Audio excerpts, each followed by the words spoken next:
Good morning, everyone. We tried to start the meeting a little late, so if anybody had parades at school or had to drop off healthy snacks, like cupcakes, you had time to do that. But we're really going to try to end on time because I know today is a day that some parents want to be with their children at school and the like.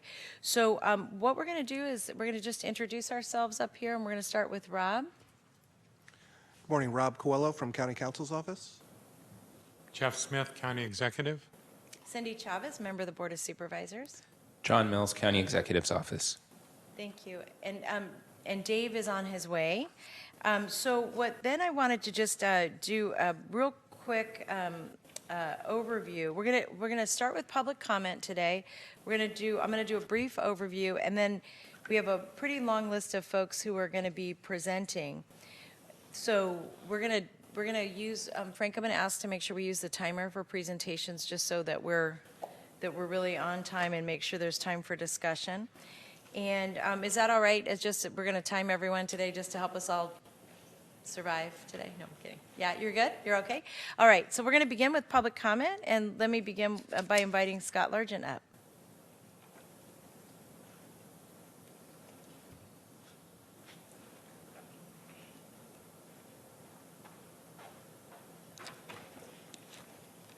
Thank you, everyone. Scott Largent. Happy Halloween, Kalia.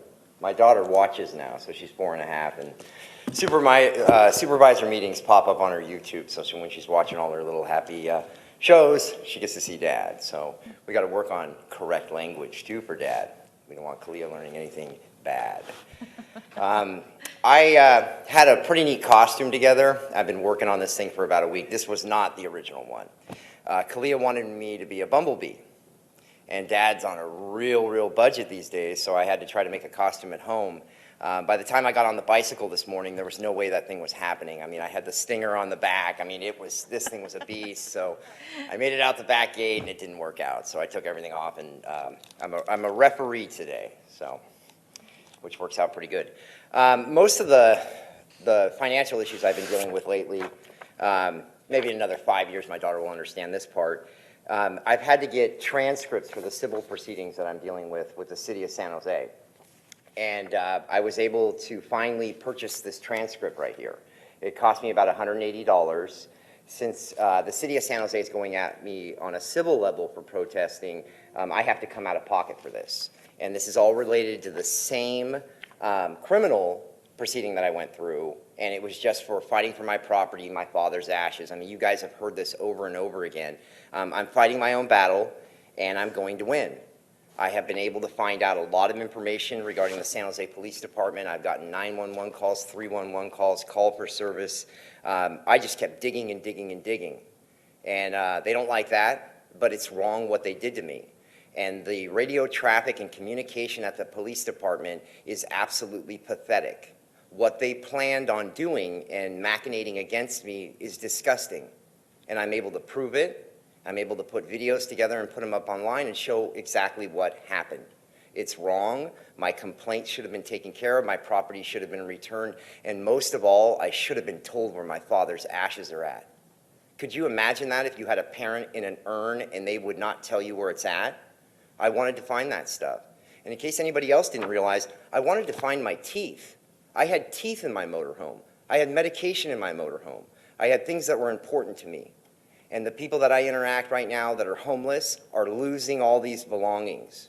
And it's time for the county to start providing a quality legal defense for these people, okay? And the public defender's office needs to have attorneys that understand the mentally ill and homeless and what they're going through. It's just a different category. It's not a normal criminal. It's not a gang-affiliated person. It's totally different, and we need to start paying attention to that. And I really appreciate the clerk's costume, the Harry Potter thing. That's awesome. Everybody should wear a costume for the children and seniors thing. It should be mandatory, like attendance. Thank you. Thank you. All right, so today, this is a Children, Seniors, and Families Committee meeting, but it's with a very strong emphasis today. Our focus is a special hearing on foster care.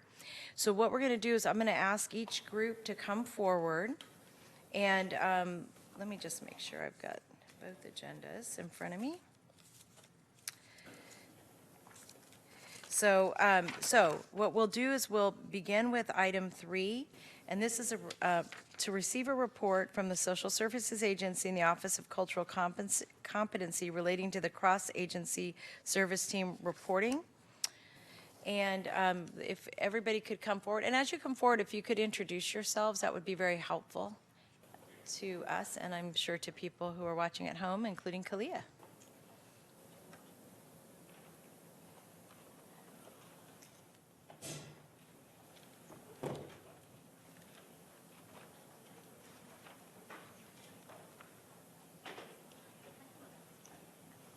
Frank, that's a great picture.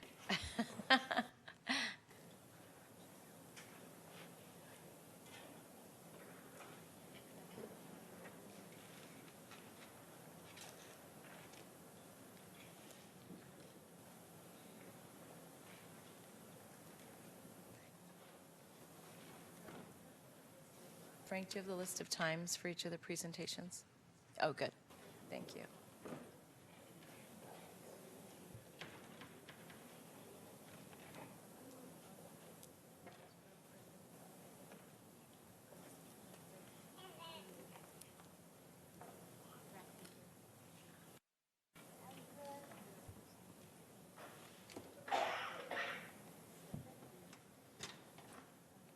Hey, perfect timing. So whenever you're ready. I don't know if I'm waiting for someone particular. I think this is it. This one is at 20 minutes. Good morning. My name is Deborah Porche Usher. I'm the Chief Deputy Director for the Social Service Agency. Good morning, Laura Garnett. I'm the Chief Probation Officer. Good morning. Good morning. I'm Keith Morales, Deputy Chief Family Strength and Support at First 5 Santa Clara County. Good morning. My name is Patty Irwin. I'm from Social Services. Good morning. Arcel Vasquez Bluma with the Office of Cultural Competency. Good morning. I'm Carolyn Verheyen with MIG Incorporated. We're consultants to the county and assisting CAST. Good morning. Sherry Trow, Director of Children, Youth, and Family System of Care with the Behavioral Health Services Department. So, good morning, supervisors and county executive staff. On behalf of CAST and the Social Service Agency, we appreciate the opportunity to share and bring this report forward to you about the activities that CAST has been involved in. First of all, as you know, CAST is developed as a result of requests in 2009 from the Board of Supervisors to promote cross-systems connections and to make sure that we are coordinating our service delivery in a way that meets the needs of family and children. Just to kind of get some highlights of what CAST has been doing, first of all, you're familiar with the trauma-informed and health center work that CAST has been doing, and you'll hear more about that as this report goes forward. We've also been working on our structure. We have set up a steering committee that helps to provide the guidance around the coordination and systems change. We've also set up a finance committee to look at how we can efficiently use county resources and coordinate efforts and reduce duplication. We also have provided support to the Trauma and Health Center work, as I talked about earlier. And we also have made a commitment to promote the Governor's Alliance on Racial Equity and Equity and Social Justice and all the work that we do across the systems. In addition to that, there have been a couple of ad hoc committees that have been established, and you'll hear more about that. Joint Youth Foster Care Task Force Committee has been that work has been supported by CAST. Also, the prevention, the overarching county work around prevention has also been supported by CAST as well, and more importantly, the alignment and integration of our current initiatives has also been moved forward. And I'll turn it over to my colleagues to take it from here. We're going to start by watching this really quick video before we get going with the agenda.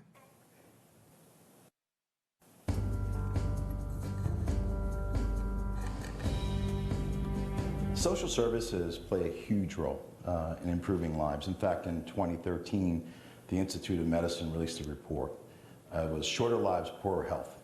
They compared our country to other industrialized nations who actually spent more on social services, less on health care, yet got better health outcomes. So I think we're discovering now the fact that social services play indeed as important, if not more important, in improving things like life expectancy and quality of life. What we know is that there are certain things that you can do in the healthcare system. We can fix things that are broken in the healthcare system. But a lot of what causes the damage that needs to be fixed happens outside the healthcare system. People come into the healthcare facility when they're sick, broken down, or injured, but they have to spend 365 days a year out in their communities. And so it's those things that we do policy-wise, structural-wise, environmental-wise, that are really going to help to reinforce people being healthy in their communities, which is what we all want. What we're seeing with the inclusion and the hopeful inclusion of these other determinants of health is moving beyond that and creating this community of health, and that requires the information about other factors that affect health status as well as the lives of the people that we serve. If you really want to improve health, not just improve the delivery of health care, we have to look far upstream, looking at the social determinants of health, looking at poverty, transportation, safe housing, all of those things that we don't think of traditionally as healthcare delivery. And in doing so, we're finding that we actually have a lot of the data that can help us address the social determinants. What does their environment look like? Do they have opportunities for healthier food? Do they have opportunities for outdoor exercise? Do they have any of the social services that are going to help them keep the lights on so that they don't have to think about the lights versus paying for the medicine? So the department is really engaged in a lot of robust activities to make sure that the data is out there so that intelligent people across the nation can really take advantage of it and fold it into something that's going to be alternatively useful from the original reason that it was collected and curated. We're looking to other domains for what might be really critical tools or standards or practices that can help us get where we want to go to bring the social determinants and the clinical or medical or behavioral determinants of health all together. In the context of understanding the importance of social determinants of health, we understand that both it's necessary for human service programs to be better integrated so as to bend the cost curve on the health side, and it's also really important for the clients that we serve in human services to benefit from access to care that's available through health reform. So understanding both directions of that interaction and working with our partners at the state and tribal and local level to facilitate those connections is really important. The cause for us is how do we create a community that really promotes and achieves wellness for all, where people have the health, the safety, and the economic well-being for San Diegans. And that cultural shift inside institutions and across the community is really our greatest challenge.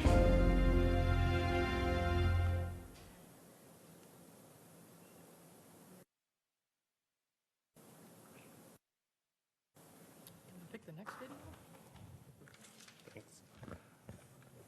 Thanks, Patty, for the video. Good morning, committee members. I'm Keith Morales again, and I will just cover a little bit about what CAST is and the vision of CAST as well. So as you see, the CAST is a cross-agency collaborative of leaders that includes county Human Services Department, Criminal Justice Departments, Division of Equity and Social Justice, Santa Clara Superior Court judges, First Five, Santa Clara County Office of Education, and numerous community-based organizations that have direct connections and serve the communities that lie in Santa Clara County. The vision of CAST is that children, youth, and families are on a path to achieving sustainable, positive life outcomes based on their hopes and aspirations for the future.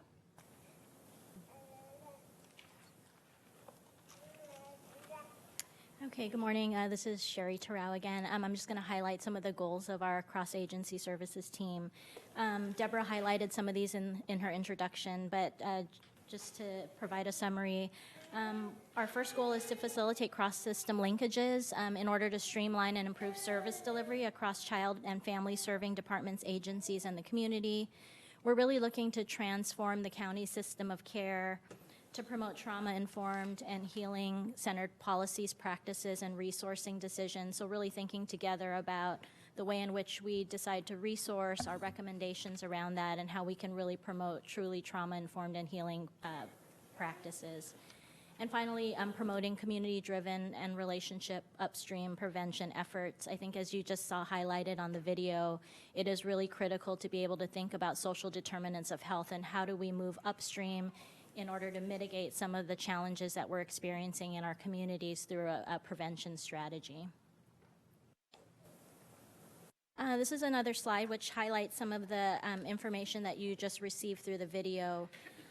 But all this to say that the approach that we are applying in CAST is one that looks at health equity, creating shared vision and values around that, increasing community capacity to shape these outcomes while fostering multi-sector collaboration and looking at really how do we harness our resources in the most appropriate way to achieve those outcomes. All within the context of really understanding the importance of these social determinants of health. How do we really consider these elements important in our decision-making, policy, and practice standards? Finally, we just wanted to highlight some of the accomplishments that we've achieved through CAST around systems change. We've established work groups.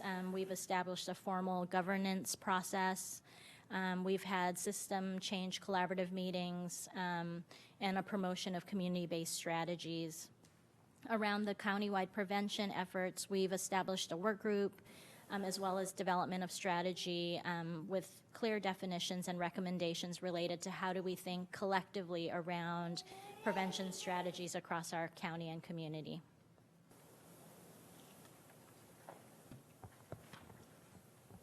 Ursula Vasquez again with Office of Cultural Competency. So as an example of some of the achievements of CAST, through that process, we are on track to implement the system-wide trauma-informed and healing center framework, which was possible when the Board of Supervisors adopted a resolution for the County of Santa Clara to commit to values, guiding principles, and cross-system partnership toward trauma and healing transformational work. This was an important first step because it is well documented that systems can inadvertently create harm, reinforce oppression, and re-traumatize those we are committed to helping. Even spaces such as lobbies and work processes such as intake can further contribute to the trauma that children and parents come with when they touch our systems. Some of the trauma that families and children may have at the time they touch our systems is illustrated in this figure with the tree, with adverse child experiences as part of the tree that is observable, and adverse community environments that often are of no choice to individuals, depicted as the roots of the tree. Those are also the social determinants. And how do we nourish the soil so that we have strong trees and avoid the weak tree growth? This allowed CAST to develop a work plan, and the board approved the hiring of a program manager in the Office of Cultural Competency to lead system-wide trauma-informed and healing-centered work, as well as cross-system fiscal contributions from SSA, probation, and behavioral health services made the hiring possible for the trauma and healing manager. Presently, the manager is implementing the work plan, and this includes completion of a cross-agency agreement to transform our systems together using shared language, training, practice standards with commitment to common evaluation and sharing resources.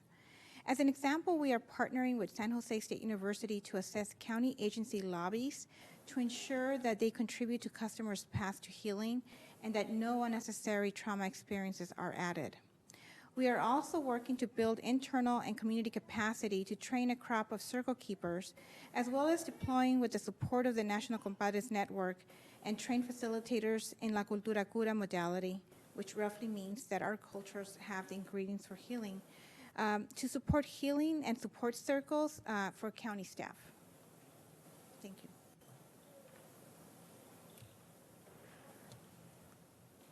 Good morning. We're keeping you on your toes. Laura Garnett, probation. So what's different about CAST? You're probably really wondering that since we've been talking about it for 5 years. We picked up a lot more traction in the past couple of years, a laser focus on aligning and integrating our current systems, which I think was always the intent, and there was a lot of start and stops. Next slide, please. So these are the major initiatives that we're currently are being integrated and aligned. And I'm not going to read them to you, but these are all the major initiatives out of both probation, SSA, and behavioral health, and the Office of Cultural Competency, who are kind of knitting them together. We're seeing enormous traction from this, and as simple as, being in the meetings and having the pediatricians at the table and having the pediatricians that are opening the clinic for transitional age youth at the table, and being able to have that conversation of what that's going to look like, how the kids are going to, or the young adults are going to get there.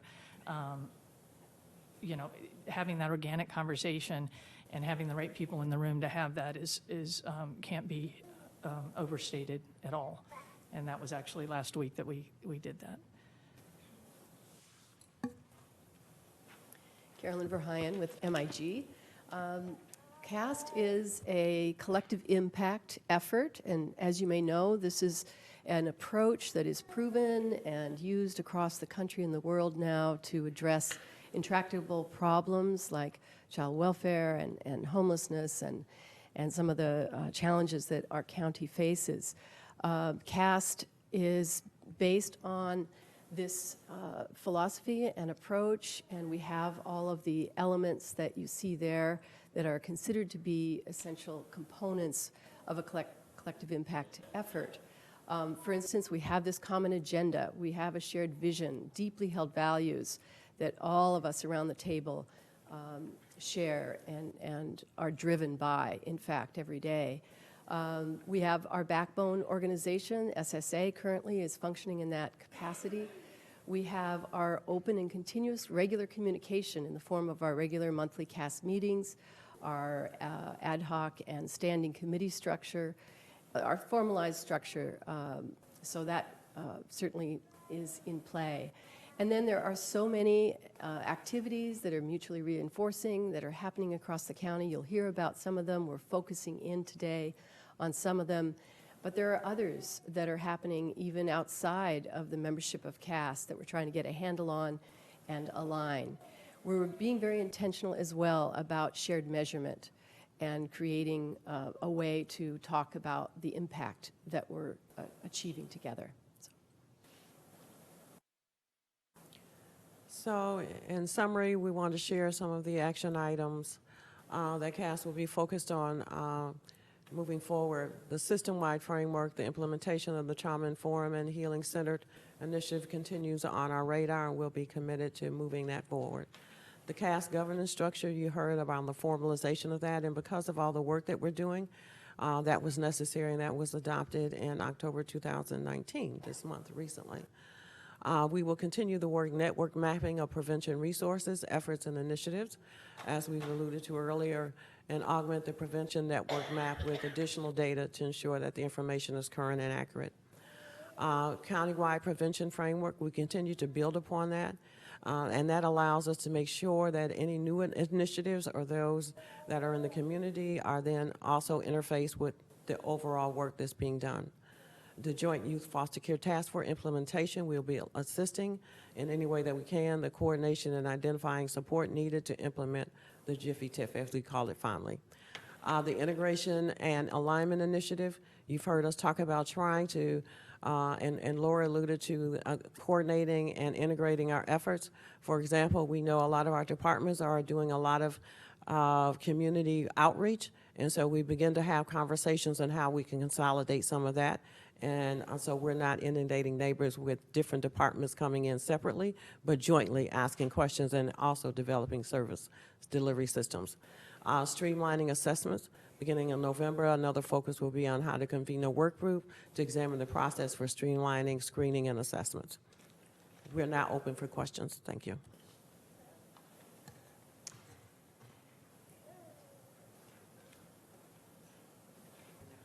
So I know this, Dave, this was an initiative you led. I just wanted to see if you wanted to share any thoughts or comments on it. Thank you, Supervisor Chavez. Yeah, and it's certainly changed a lot over time. I think the original concept was really focused on implementation, not of, one particular transformational area like trauma-informed and healing-centered initiative, for example, but very practical. Get people in the room and say, how come we're using, 3 different drug testing systems instead of one, or how else can we make things more efficient? So it started off, I think, as an implementation focused body in a very practical sense. I think this is all great work, and I'm sure you get to see some of this connectivity, Supervisor Chavez, on the Joint Foster Youth Task Force side of it. I don't know, but the use of the word implementation is still sprinkled around quite a bit, in the presentations and report. What does that actually look like? I guess what I'm curious about, in just sort of a short explanation, when everybody's in the room, how do you decide what to focus on in terms of specific actions? Like this last slide that's up right now was referred to as, sort of the action items. It would be hard for me to, well, obviously forming the government structure is an action item, but in some of the areas, let's say they're sort of at 30,000 feet from my standpoint. So when everyone's in the room, how do you, what does a deliberation look like in terms of where to go focus to make something happen tomorrow or next month, or get something to the Board of Supervisors?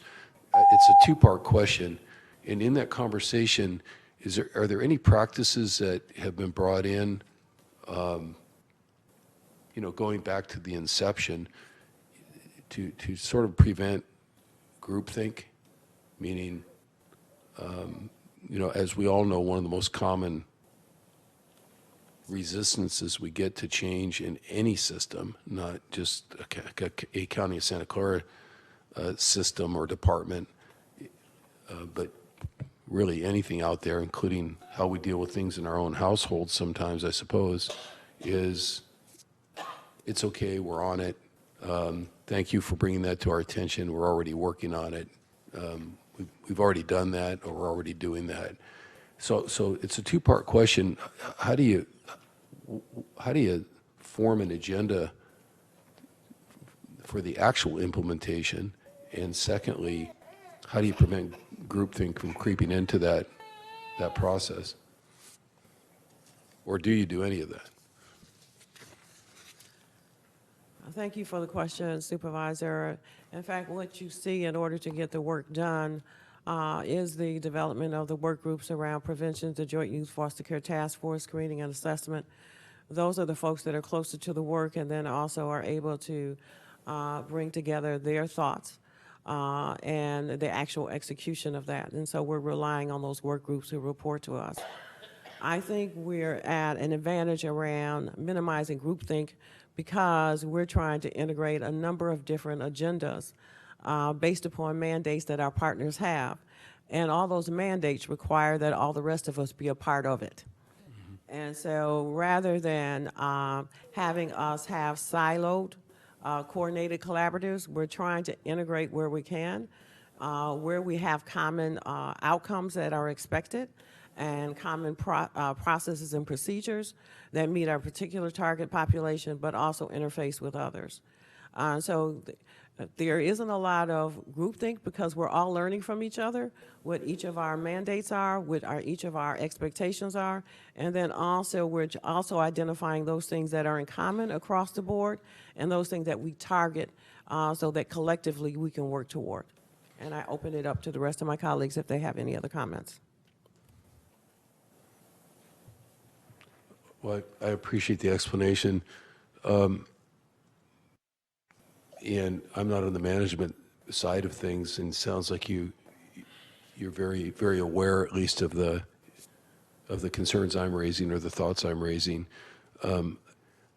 I think there are very specific techniques in this that are really applicable to this kind of work.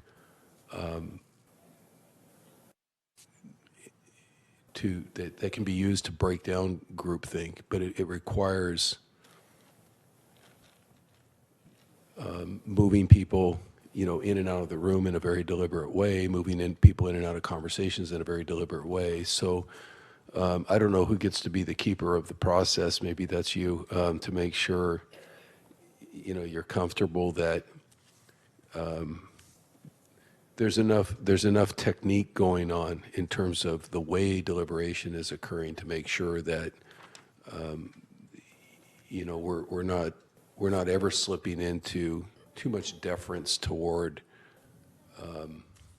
either the status quo or what is being sort of put out there as be happy, don't worry, we're already on track. And I'm not suggesting that's an epidemic or anything like that.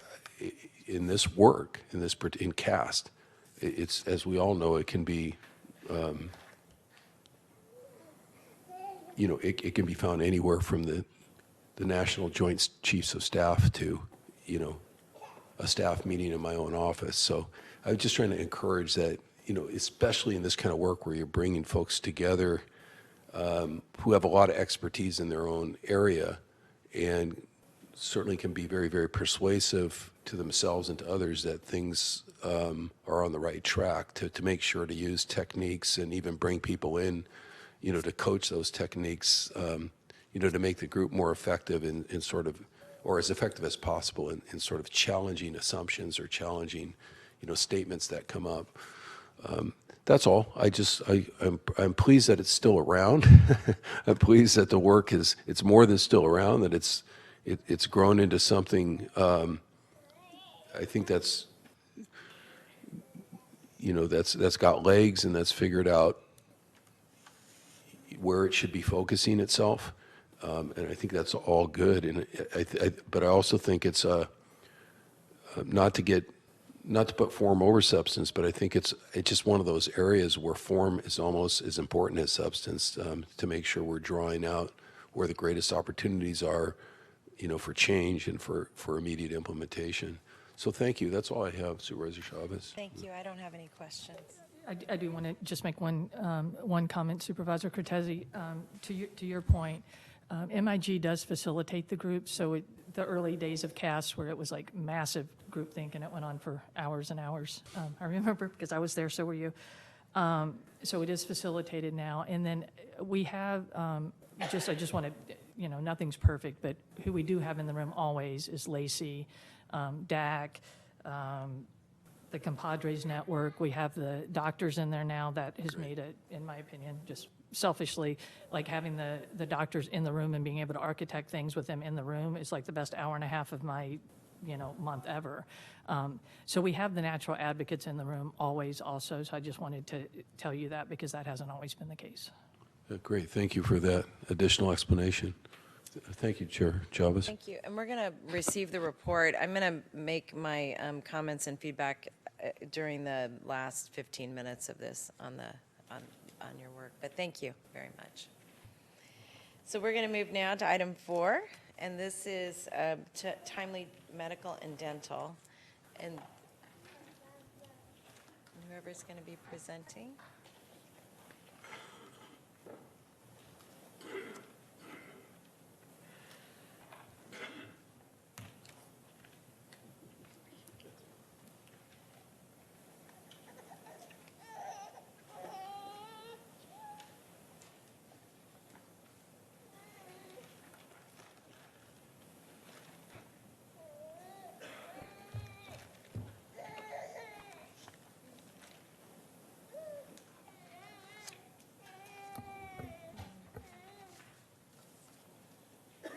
Hi, good morning. I'm Dan Little. I'm the Assistant Director with DFCS.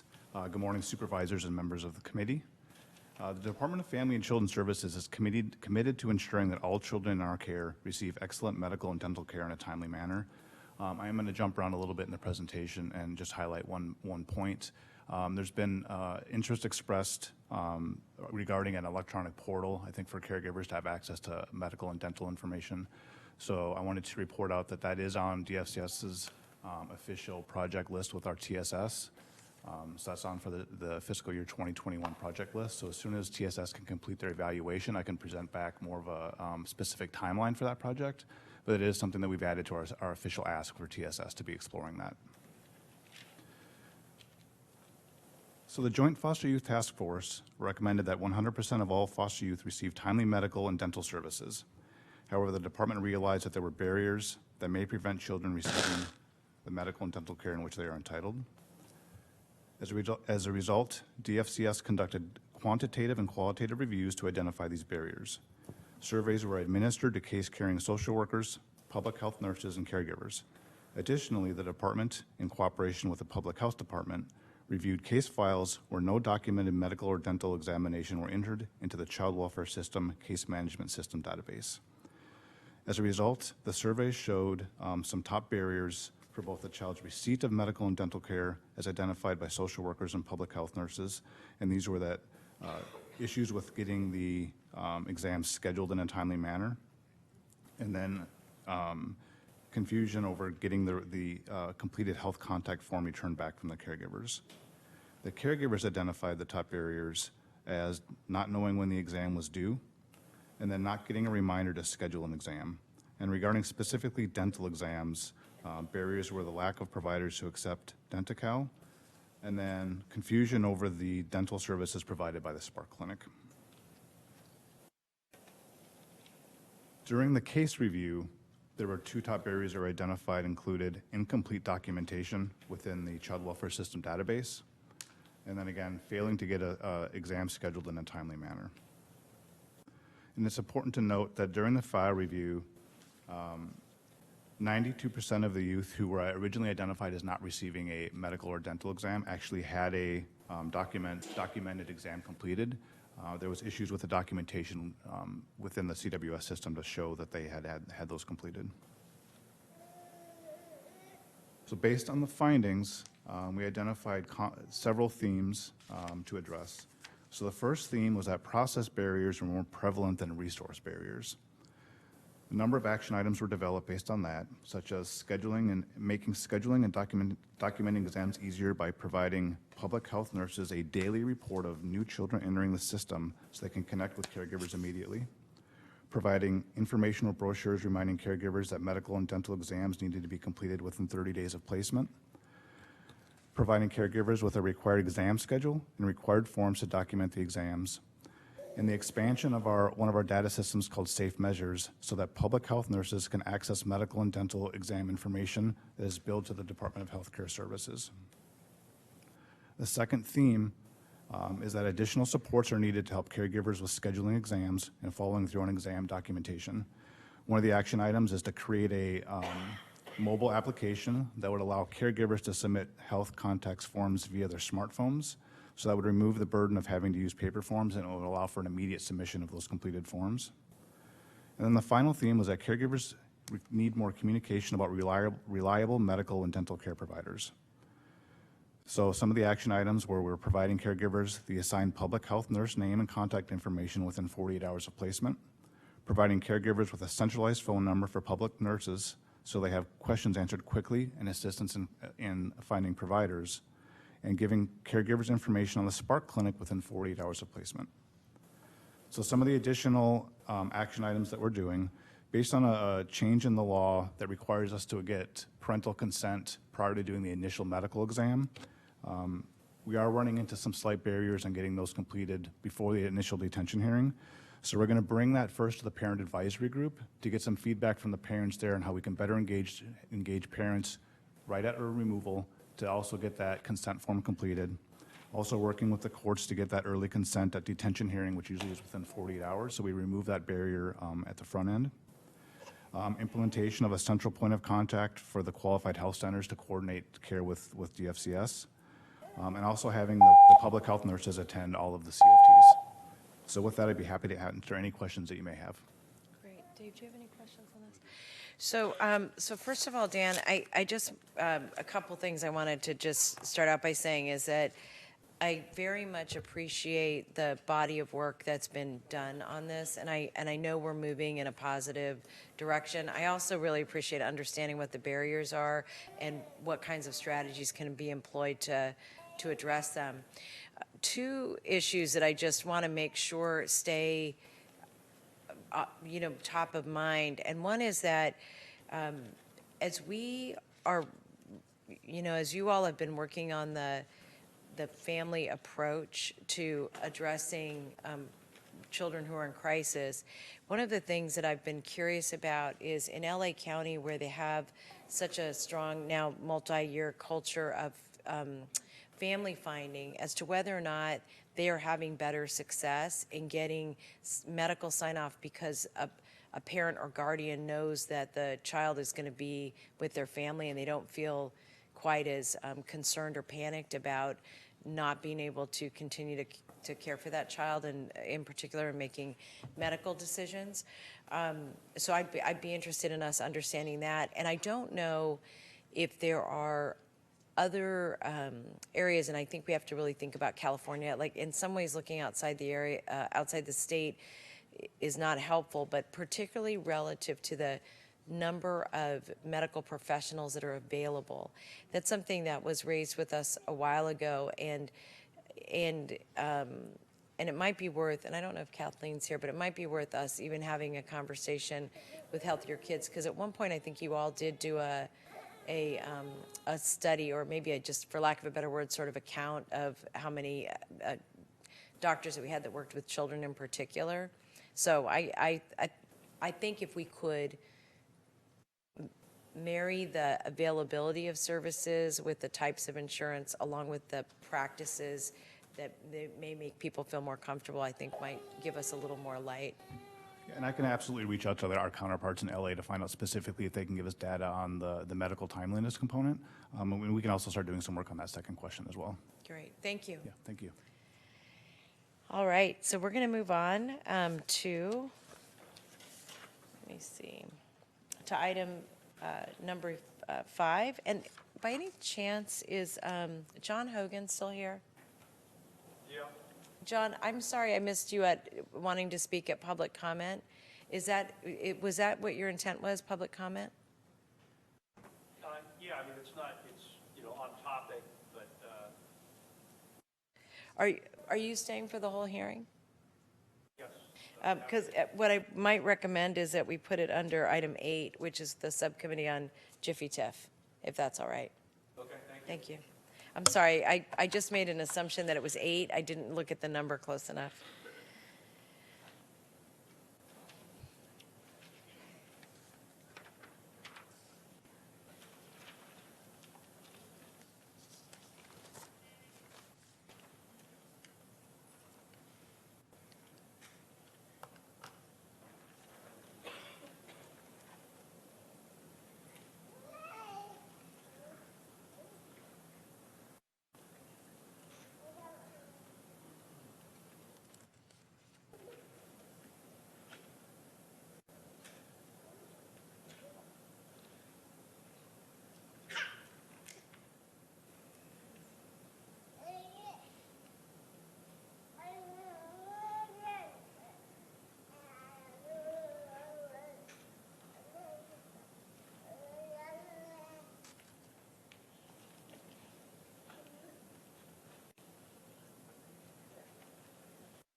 Please start when you're ready. I'm Angela Shing from SSA, Department of Employment and Benefit Services, and I've got Rafaela Perez, Employment Services Director, and Kathy Vu from Research and Evaluation. Thank you. We're here to present today on the Intern and Earn, formerly known as the LEAP program, Learn, Earn, and Progress, year-round internships for youth initiative. Okay, so to provide some context, just in case anyone's not familiar with the Summer Intern and Earn program, essentially that's SSA provides paid summer internship opportunities to CalWorks, CalFresh, and Foster Youth via the Summer Intern and Earn program. The Summer Intern and Earn program is a successful program that serves approximately 500 youth in an 8-week placement, and is primarily focused on employment experience and wage earnings for youth. The year-round internship program is a program that was approved with the fiscal year 1920 budget. The program is actually going to be moving forward as the Intern and Earn 2.0 program, and it's we wanted to fold it as under the Intern and Earn program rather than sorry, can we go back to this? Oops.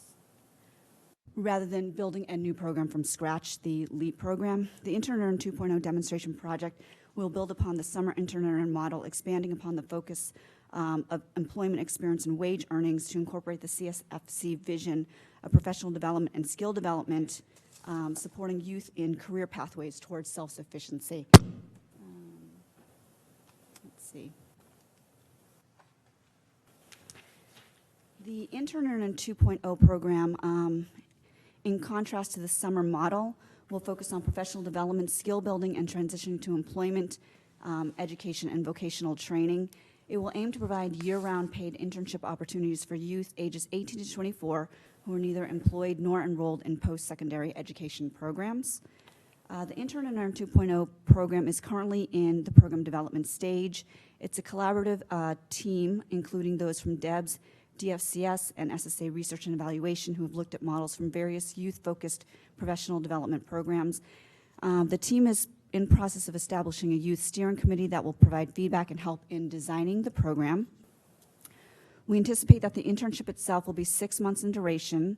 The first month focused on needs assessment and soft skills building, including potentially things such as financial literacy, office suite skills, workplace etiquette, and employer career matching, followed by a 5-month internship placement. The duration of the internship placement, the youth would be supported by ongoing case management, skill development, peer check-ins, and a transition plan to employment or education vocational training following the internship conclusion. In post-implementation, we anticipate an iterative process of reviewing lessons learned and adapting and modifying services based on what is learned. And we also anticipate a 6-month evaluation and findings report in July 2021 and a 12-month evaluation report in December 2021. Based on our current progress, we are on target to implement Intern and Earn 2.0 in September 2020. So that's basically our update on what was formerly known as LEAP, which we are folding under the Intern and Earn model as Intern and Earn 2.0. Great. Yeah. So do you have any questions for us? So, so you probably know this is a program that Dave and I feel a lot of excitement about. So I know we've been annoying you about it to no end, those of you who are working on it. So let me say thank you. This is moving in a really exciting direction. One concern that I wanted to raise that we got an off-agenda report on was the use of ADP with the youth. So we had a really great meeting with, I don't know, maybe 12 students who went through our program, and one of the they gave us a lot of feedback, and I'm sure it seems like the way that you all are redesigning the program that you've taken a lot of the feedback from the students as well. I think they were really interested in year-round work. They were really interested in more training.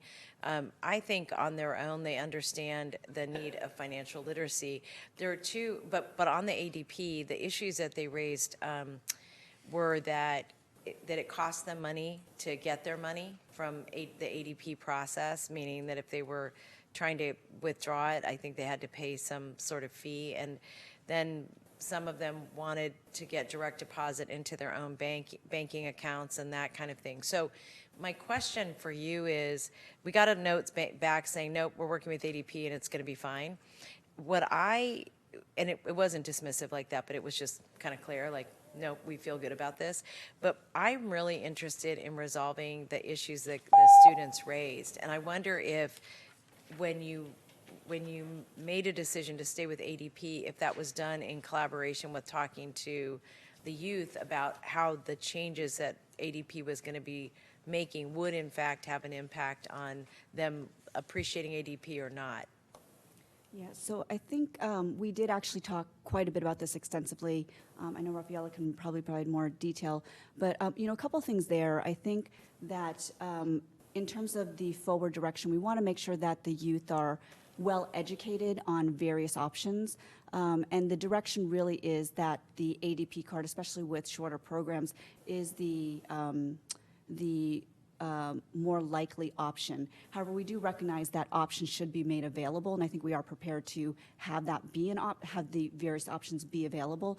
But the larger thing we're concerned with is that we want the youth to be financially literate in, you know, the more likely scenarios. So I think our focus really is financial literacy overall, particularly the ADP Which cards I think is great. Yeah, absolutely. Yeah. So I think that's going to be our focus, but we do recognize that various options should be made available, so we are prepared to do that. But I, you know, definitely want to. You know, one thing, if I could, I think the idea of actually having a financial literacy class before you customize for one of our kids, I think is fine. Do you understand what I mean by that? Yeah. Because I think that I understand the reason we use it, and actually when I read the report, there were some things I hadn't thought about in terms of, you know, why that made sense. But I think as we're trying to let kids out of our system, part of it is letting them out of systems, like letting them start to customize and make decisions that are the way we would with our own kids. And some of that would require a stern talking to and or a class and or an online thing or a book that they had to read before they were able to get their own banking account or whatever that is. So if that's the program that you're going to be able to give financial literacy and then create a menu of options for them or customize that a little more, I think, so that they can opt out of ADP into something that they feel more comfortable with. Frankly, again, after a class, I think that's great. Is that the direction you're going in? Yeah, that's exactly it. Perfect. Yeah, and that's the goal that we want to have, yeah. That's perfect. The only other thing I wanted to just lift up as it related to work is that, you know, I think one of the most interesting things about the Intern and Earn program are the relationships that students, these young people make in their communities and in the communities of work. And what was really interesting is that, again, you know, talking to some of our young folks, they have very definite opinions about their experiences as well. 99% of them really positive, but for all of them, almost every kid I've talked to has raised the experience of working with somebody that they've made a connection to in the workplace. And what that has made me wonder a little bit about is how we make sure that employers understand that part of what we want them to be able to do is write a reference or help the student get to the next generation. Like we have some of them that are like, well, why can't I just work for the county permanently? I love this. And they're multilingual or bilingual at least. And I'm like, yeah, that's really great. We want you to come back. So thinking more deliberately about both the connections the students make for opportunities for higher employment, education, or all of those other partnerships that we really want them to have with the employer. And I'm not sure if we do employer education or how we're doing that, but I wonder if that's something you all have thought about. Rafaela, you? Yeah, so definitely that is one of the things that we're including in the 2.0. Definitely on the 6-month program is something that we can do. The 8-week program, that would be more of a challenge, but with a 6-month program, definitely something that we are looking into it. Not only that, towards the end of the 6-month program, when we're really, Angela alluded to that, connecting them to employer, unsubsidized or education, and really the county has this great unclassified program. Is if it is the county where they want to stay, how do we build that path for entry level into the county department positions? You know, when we do the evaluations after the 6-month program, I think it would be interesting to ask the students if they've made any connections and I'm not sure the right way to ask this, but if they've made any or built any relationships or connections that they think will be helpful to them in their future. And because part of what I want to understand is, are they making the connection that I've done an internship and now I know I can come back? Like, we have the kids who've gone through internships with our office, some of them really understand, like, oh, I'm going to get a job. I need you as a reference, or I need a letter of recommendation. Like, they're on us. Other kids, I don't know that they would even have known to ask. I mean, we make that offer at the time that they leave, but I'm not sure how that gets processed. So being able to evaluate both what the student understands about their experience, but also the employers, the direct managers of the students. Are there any kids they would recommend for future employment? Because I think we want to understand if we're making that, if this program allows for those kinds of connections or not. Yeah, so one of the things that we're instituting with this 6-month program is monthly evaluations, not only from the youth perspective, but also from the employer perspective, which will create that reference at the end of the internship. If we could include something like this, and I'm sure you'll figure out a much better way to ask that question, would be great. Yeah, and I'd also say the other kudo I really want to give to Rafaela's team is the peer component of the check-ins and the monthly evaluation and the ongoing case management. You know, and I really wanted to distinguish that because I know we did push out the implementation of September 2020. The group really did some thoughtful collaboration in terms of designing the 6-month program as opposed to the existing summer model to really be about career pathways. You know, thoughtfully thinking about this being towards self-sufficiency and aligning the youth with really career pathing versus just an internship program. So they really did a great job to be thoughtful in designing the program and incorporating the youth voice and feedback on that. So really, really great feedback and really something they're being very thoughtful about. Great, Yeah. thank you. Yeah. Thank you very much. All right, Dave, did you have any comments or questions? I guess just what's on my mind, are there, I think I understand, you know, the whole concept of how you're trying to move forward. Are there any obstacles that we can help with, you know, from a committee standpoint, you know, relative to the authority of the whole Board of Supervisors in terms of making sure that, you know, you're able to proceed as efficiently as you'd like to going forward? No, I think the entire administration has been very supportive of this program. If I had an ask or a wish, will be how do we use this panel in helping us to connect to the big employers, you know, the Googles and the Facebooks. That has been a really tough market to get into it from our perspective. But I think if it's something that comes from you folks, that may be something that we can really enter. Well, that's a great response. I'm glad you brought that up. You know, during the latter half of the Obama administration, I know John Hogan was or is here somewhere, but he's familiar with the program at the national level that was kind of pushed down to local areas like this. A big part of it was trying to get local officials or local leaders to help open some of those doors. In fact, I think the White House itself was, you know, in part convening people, kind of capturing them when they were in town, so to speak, and making sure they knew this was a priority. So we'd be happy to work with you. I know I speak for Supervisor Chavez as well and the other board offices, you know, in a more, perhaps what you're suggesting is a more methodical manner, a more systematic manner in terms of getting correspondence out, getting follow-up phone calls out, and those kinds of things. You know, like you, we always have a lot on our plate, and our staff, you know, have a lot to do, but we have sufficient staff help in our offices to do that kind of work, and of course, excellent, you know, Rolodex-style context for the most part. So please take us up on that. That would be, I could see how that could be pivotal and raise the qualitative nature of the program. You know, if you're really getting folks into youth into, you know, up the attic door to really, you know, get into the next level of opportunity. Thank you. We'll definitely reach out to you guys. Thank you. I know Supervisor Chavez had to step out, so we will, to the clerk, we'll formally, oh, she's here. We were going to just formally receive the report and move on. Thank you very much.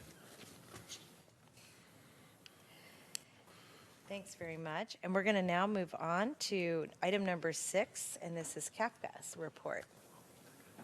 Yeah, no problem.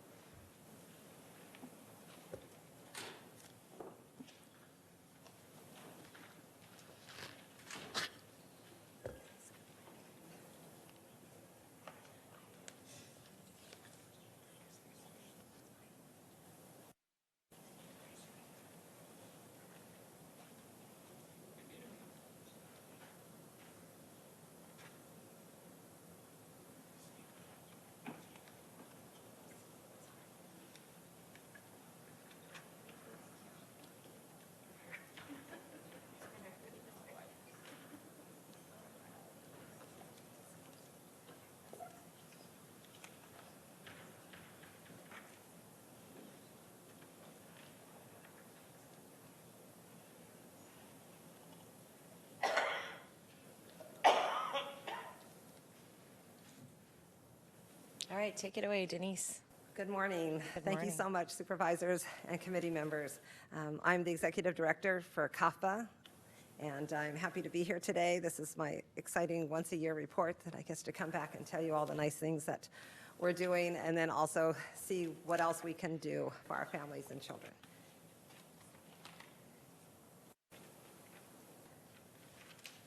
Just to give a little bit history on CAFA, we were established in the late 80s, real grassroots. We actually got together in a kitchen somewhere, deciding that we needed to get together as foster parents and caregivers for education reasons and for advocacy throughout the county.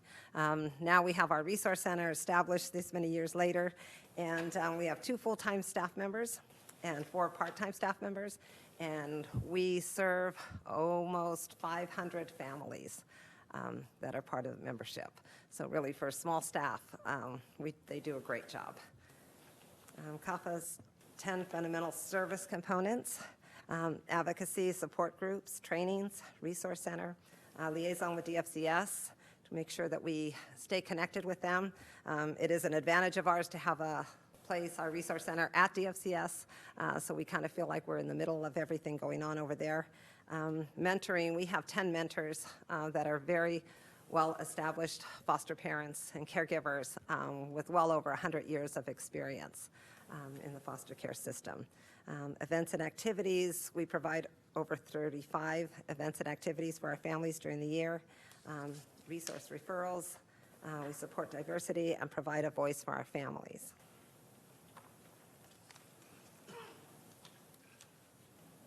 Collaboration and communication, that's really working with Department of Family and Children's Services, Catholic Charities, the other support groups that are part of that is the RAS team, and making sure that we are well abreast of what's going on, the changes that are taking place, and making sure that our families are heard.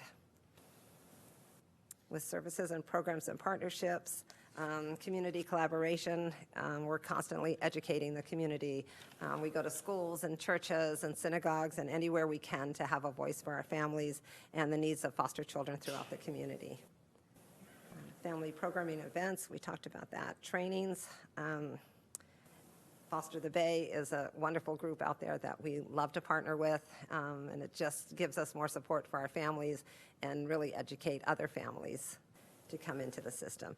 Donations, we rely on our community partners, of course, for donations, and we are always overwhelmed by the community and the donations that we do get. In fact, we not only give donations to our families, but we give to the rake and the other parts of the community at DFCS. Anywhere where there's children and families that are in need, CAFA is able to kind of pay it forward and help them out also.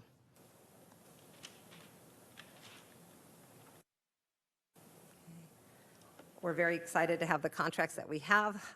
Child supervision contract, this is our 10th, going into our 10th year.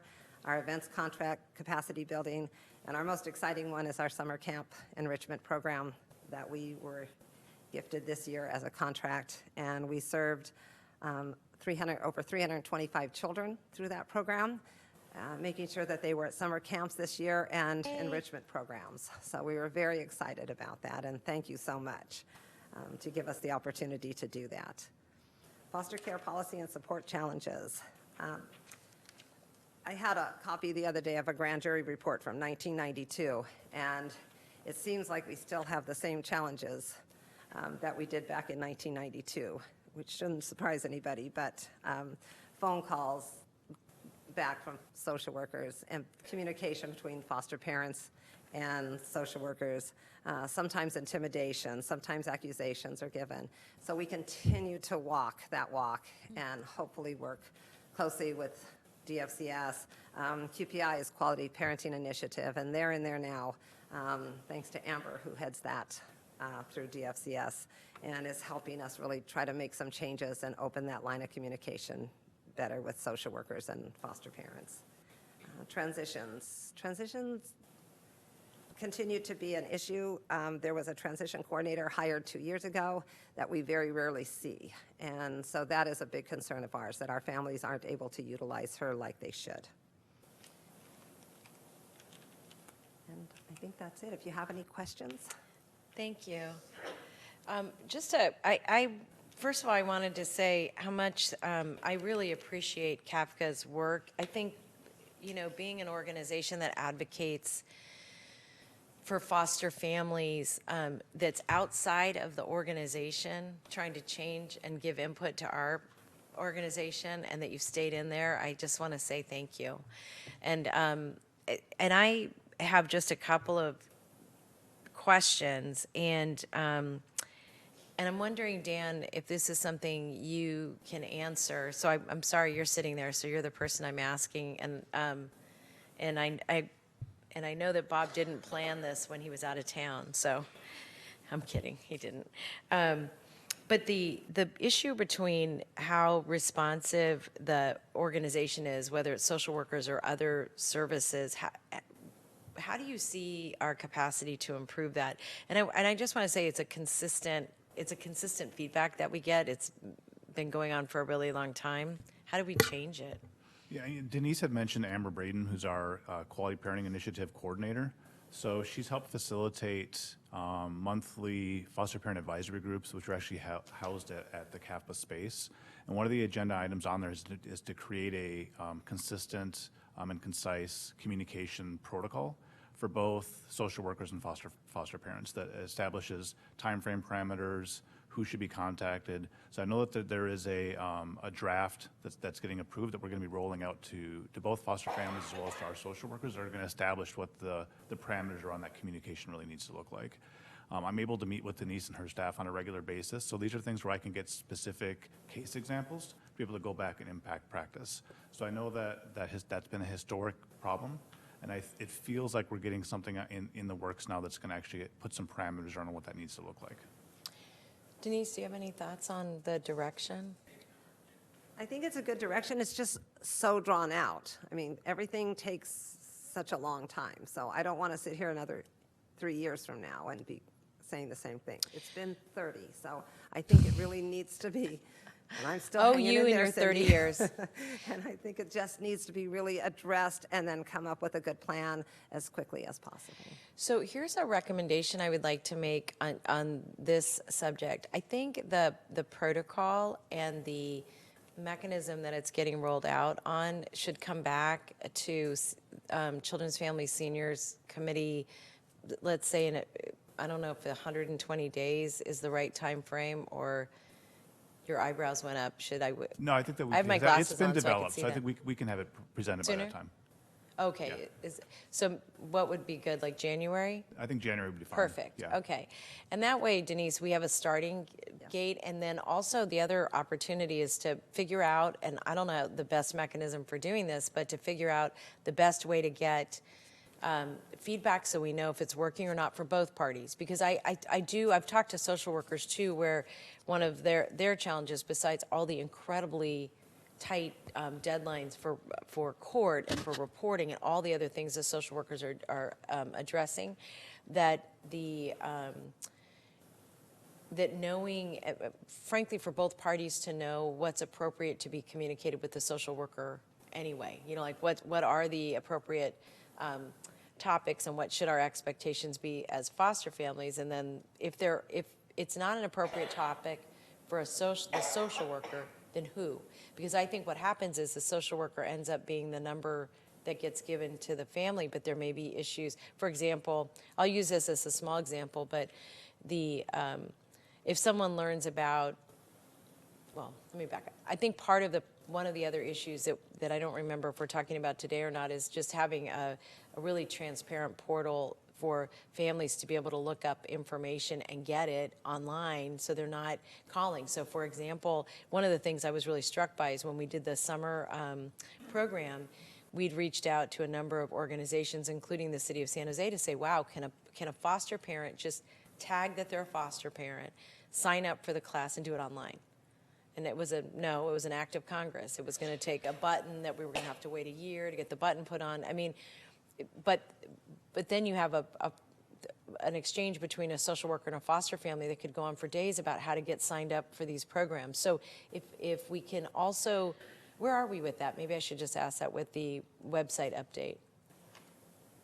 Actually, I don't have a specific on I know that that's in the progress. I don't have a specific date as I'm sitting here today. Yeah, so why don't we do this? Let's add that to the report out time, because what we, as part of the Foster Youth Task Force, like one of the most basic, easy issues, I know whenever you say something's easy, it's really not, but the transparency of information on the website was really something we were looking at. But for everything from how a kid gets a ride, like there's so much that we just put on the social worker because we just don't have a place that someone can go read it, click, and get the information they need, and or sign up for the service they're asking for. And I think the other component too, to look at how do we know if it's working, I would like to bring it back to that advisory group, since they were heavily involved in creating kind of this protocol. I'd like to bring it back to them That's and a say, great how do we idea. as a group going to measure how this is That's working? a really great idea. That would be good. Denise, any thoughts on that, what we just talked about? I think that'll help, but then again, it's educating both social worker and foster parents on what's there and how to access it. And it's not just phone calls that looking for support, outside support, that foster parents are concerned about it. It's when they're in crisis. It's when they want something, they need something for the child. And that's when they're most concerned that they're not getting timely phone calls back. Some of the other stuff, then they start coming to us, and we can usually get them in the right direction. Although the website's going to be wonderful, because we will refer them there too.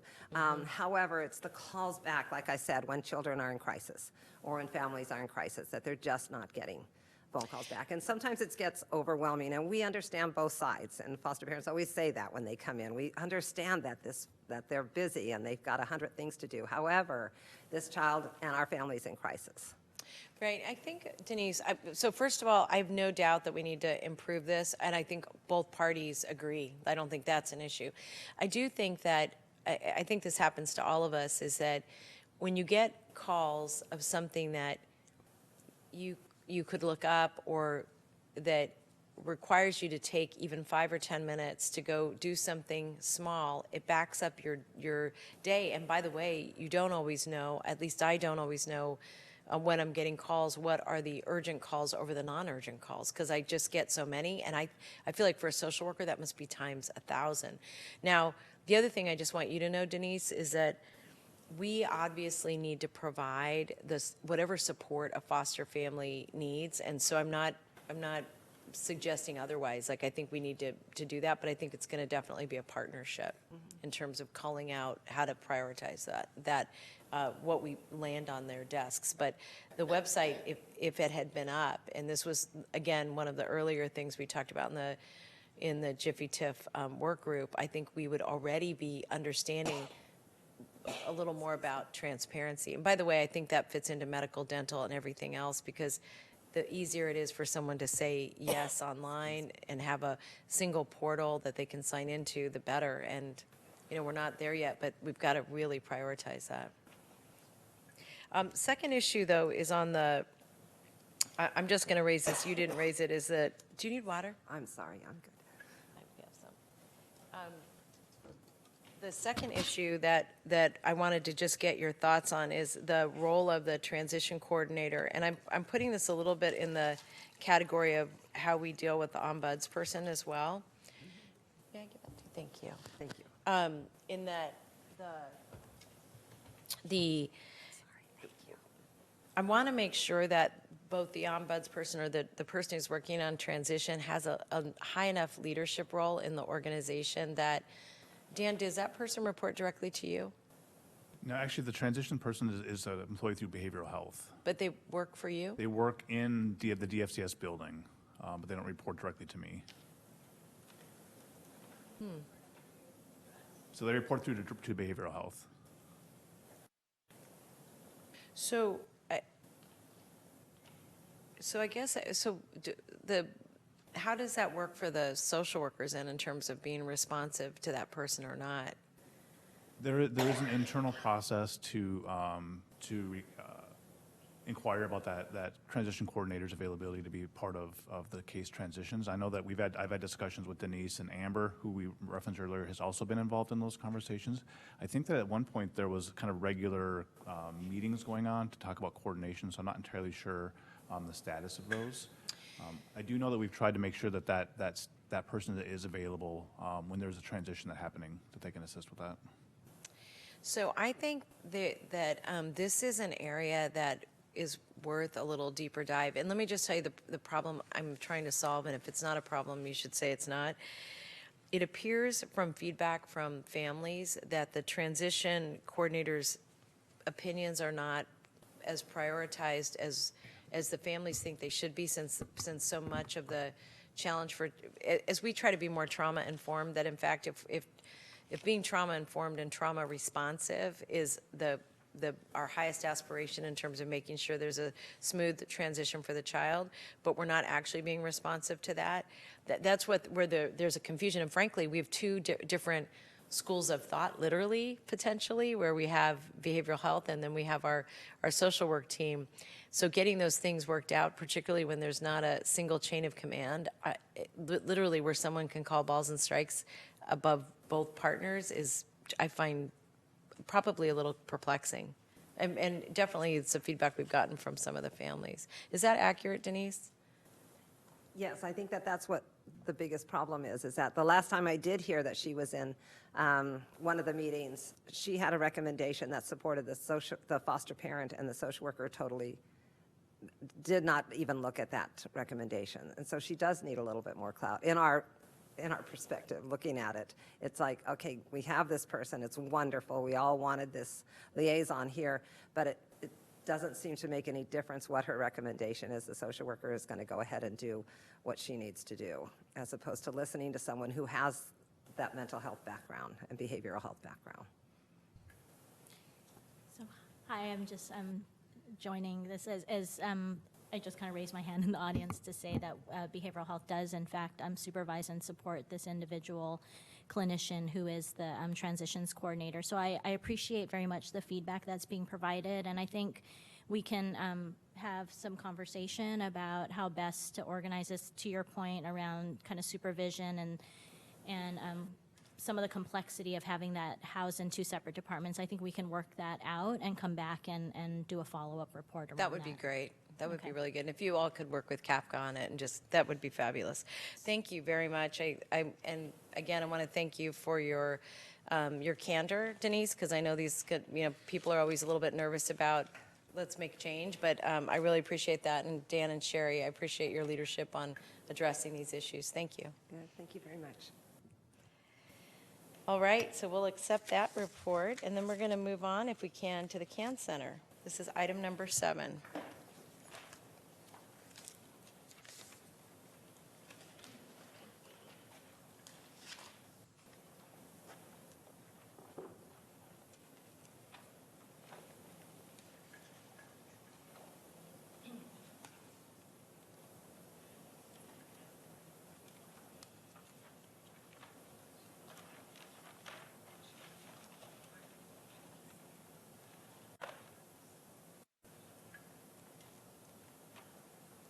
Hi, good morning. I'm Dan Little, Assistant Director at DFCS. The report in front of you provides an update on Joint Foster Youth Task Force Recommendation 1A, which is a partnership with Child Abuse and Neglect Center and nonprofit agencies to provide immediate and warm handouts for families in need. DFCS is focused on keeping children safe and families strong. In the fall of 2018, DFCS created a prevention bureau that focuses on helping children by surrounding them with healthy parental, family, and community relationships that are supportive and never violent or abusive. DFCS has partnered with community-based organizations to better support families and provide services to keep children and families from entering the child welfare system. One way in which DFCS staff support families is by connecting them to necessary services through differential response. So a quick overview on the CAN Center. CAN Center is a 24-hour-a-day, 7-day-a-week toll-free hotline for anyone to report an incident of child abuse or neglect. Calls that are received from a law enforcement officer, a mandated reporter, or from a member of the public regarding child safety are answered by a CAN Center social worker who identifies the type of allegation, whether the facts being presented meet the legal definition of child abuse and neglect, and whether there is sufficient evidence to warrant further DFC involvement. So calls coming through the CAN Center can be identified into one of 5 categories. It can result in an in-person response, an evaluate out, a not determined, a non-report, and a non-classified.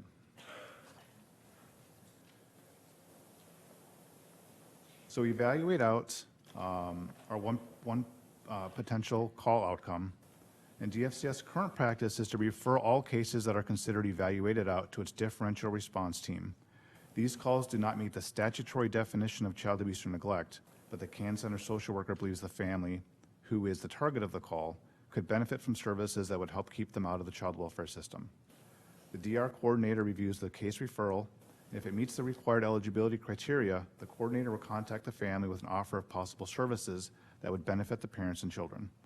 If the family expresses interest in receiving services, the DR coordinator will seek consent to provide their contact information to a community partner for differential response services.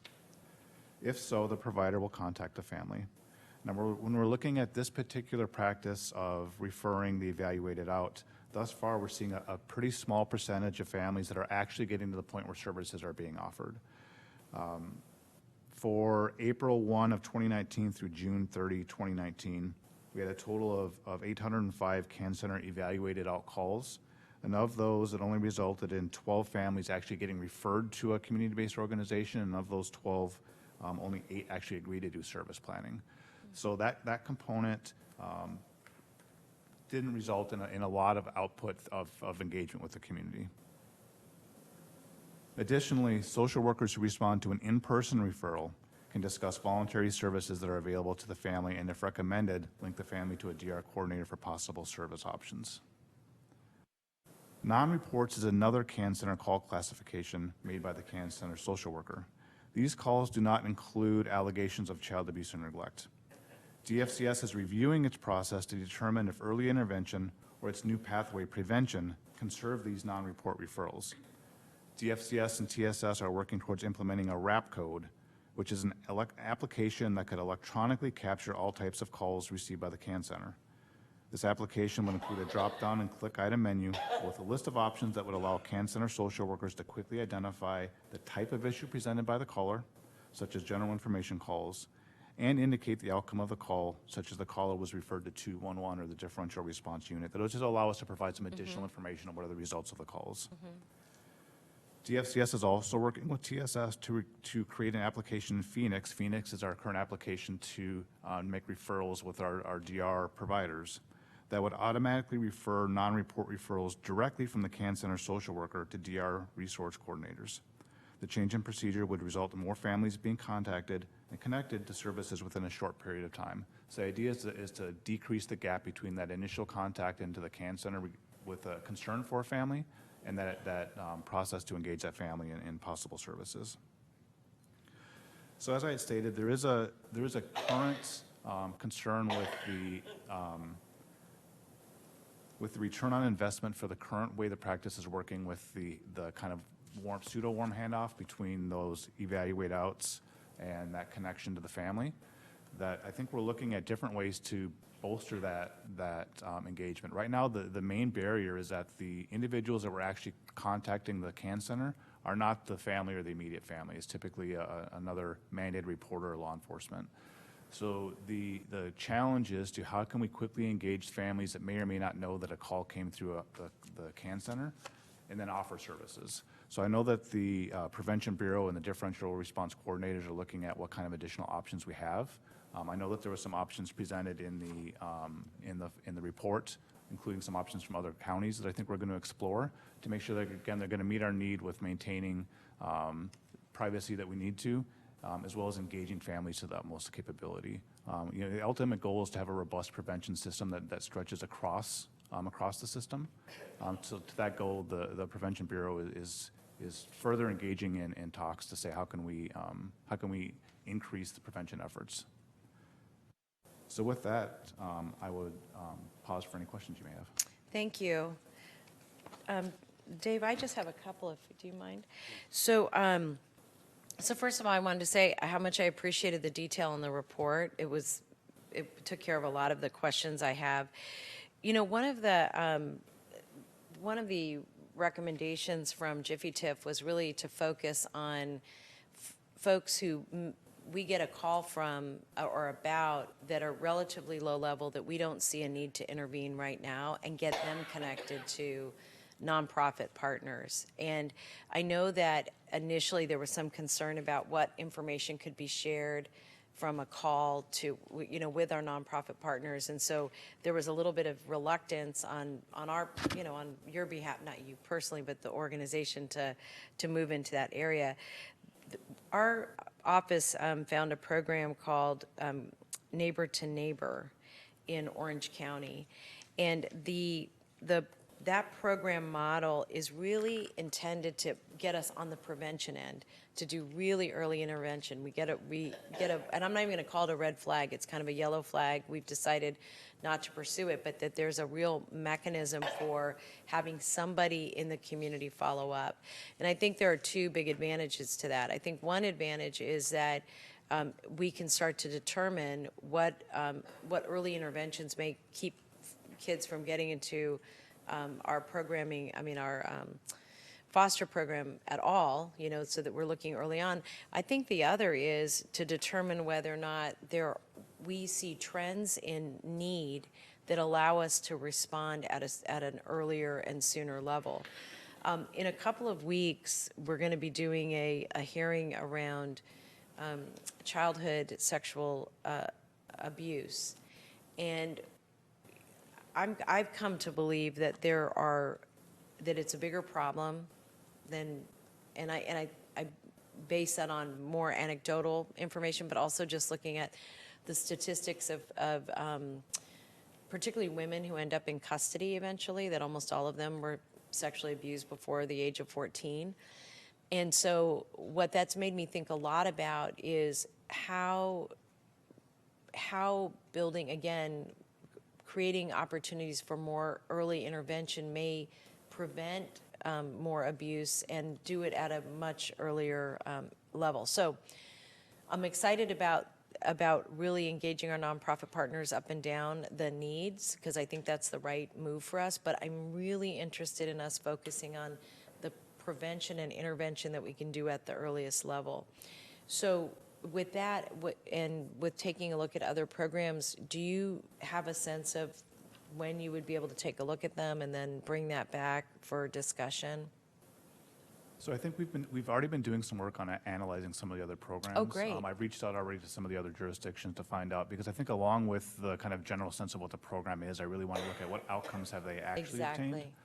And then are there any lessons learned that they can look at that we can say, this is something that we think we can replicate, or there really is some additional things that we need to consider. So I know that those plans are in place. I know that the Prevention Bureau is currently working to get more upstream as well, kind of concurrently.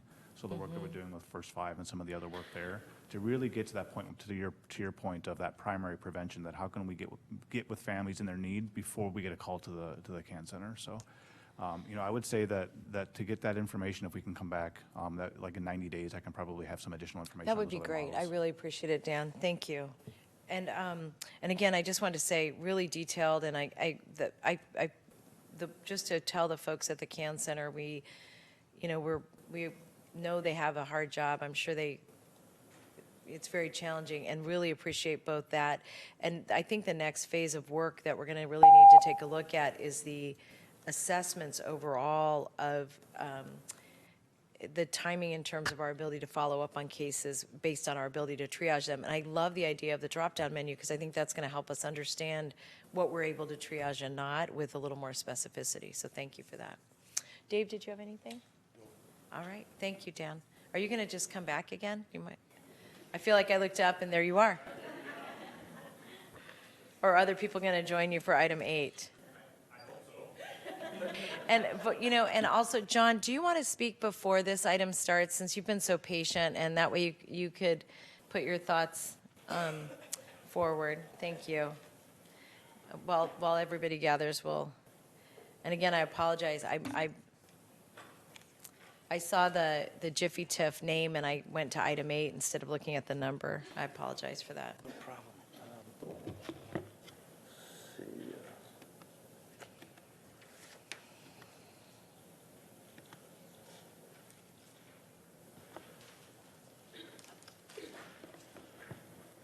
So good morning, John Hogan, a member of the Joint Foster Youth Task Force, also VP of Community Relations for Excite Credit Union. I'm going to try to hit 2 topics quickly. The first really is around data. You know, I don't think we've heard enough today about data and actionable data, and I want to just call your attention when the next presentation comes up. Some really strong data work being done by the group here. They could use more assistance. There could be resources to make sure that our Foster America fellows who are working on data, that they're extended and potentially get an administrative support in there to help. And the data work specifically is a blend of education data, foster vision data, and child welfare data. They're doing a really good job of cleaning that up, being able to make it actionable and analyzable. Is that a word?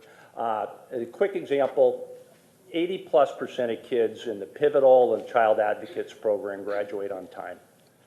38% of the foster kids not in those programs graduate on time. If those programs really work, let's get more resources behind them. But also let's look at the data. Do we need kids in both, or is one enough? We could figure that out by looking at the data, and they're starting that work. The next thing I want to touch on is our work at Excite Credit Union and what we're doing and to support the youth in the community. And we're very focused. We're spending hundreds of thousands of dollars a year to support these youth. First, we're working to help child advocates eliminate their waiting list. We can do a lot more to encourage private sector employers to engage with intern and earn and things like that. And lastly, we are highly engaged in financial literacy programs for the youth, happy to support that. And would just encourage the board to really publicly commit and set some measurable targets that can be data-driven. You've done such great work with homelessness and the use of that database, the HMIS database. Thank you, The same John. thing could happen with this database. Thank you all. All right. Good morning again, Deborah Porche Usher, Chief Deputy Director for the Social Service Agency. Hi, I'm Chad Bohorquez with Destination Home. I'm Dan Little, Assistant Director, DFCS. Good morning, Annalisa Chung, Dependency Advocacy Center. Good morning, Patty Irwin from Social Services.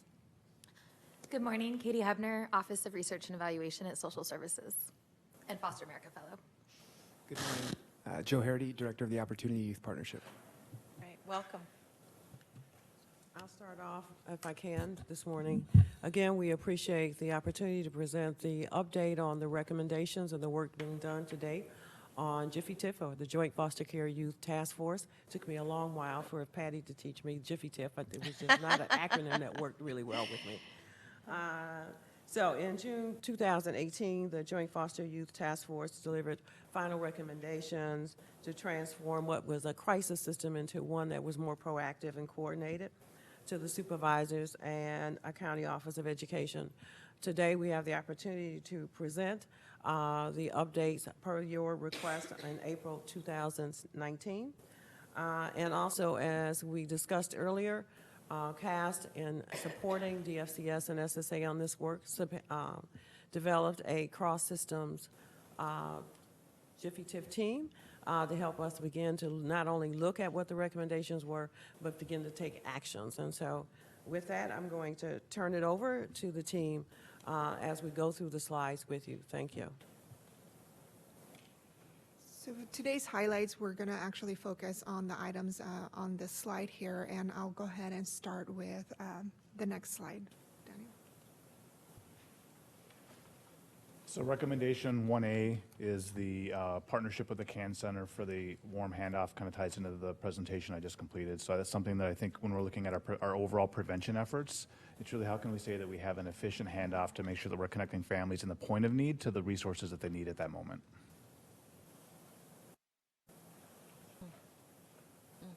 And I think the other component with that is exploring the partnership that we have between DFCS and the other SSA agencies of DEBS and DOS, that we have a lot of overlap with the families that we're serving.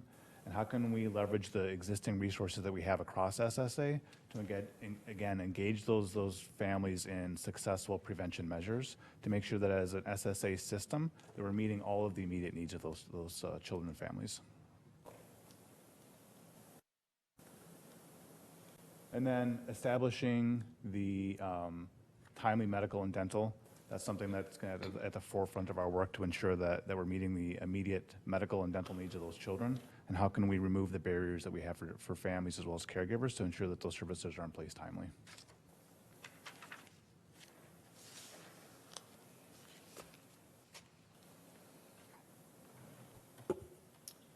Greetings, supervisors and committee members. Again, I'm Joe Harity, Director of the Opportunity Youth Partnership.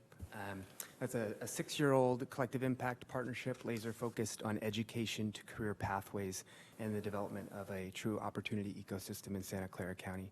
The Foster Youth Aligned Action Network, FION, emerged from the first 4 years of our work and in response to the Joint Foster Youth Task Force's call for ad hoc work groups.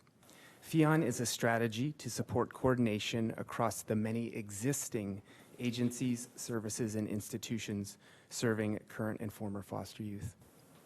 In Santa Clara County, we have many organizations working to improve outcomes for foster youth, and yet we do not have collective efforts leading to collective impact. FION is an opportunity to achieve just that with regard to education and employment. FION focuses on education and employment as those are the places where stakeholders have the most to contribute, and success there is foundational to most other areas.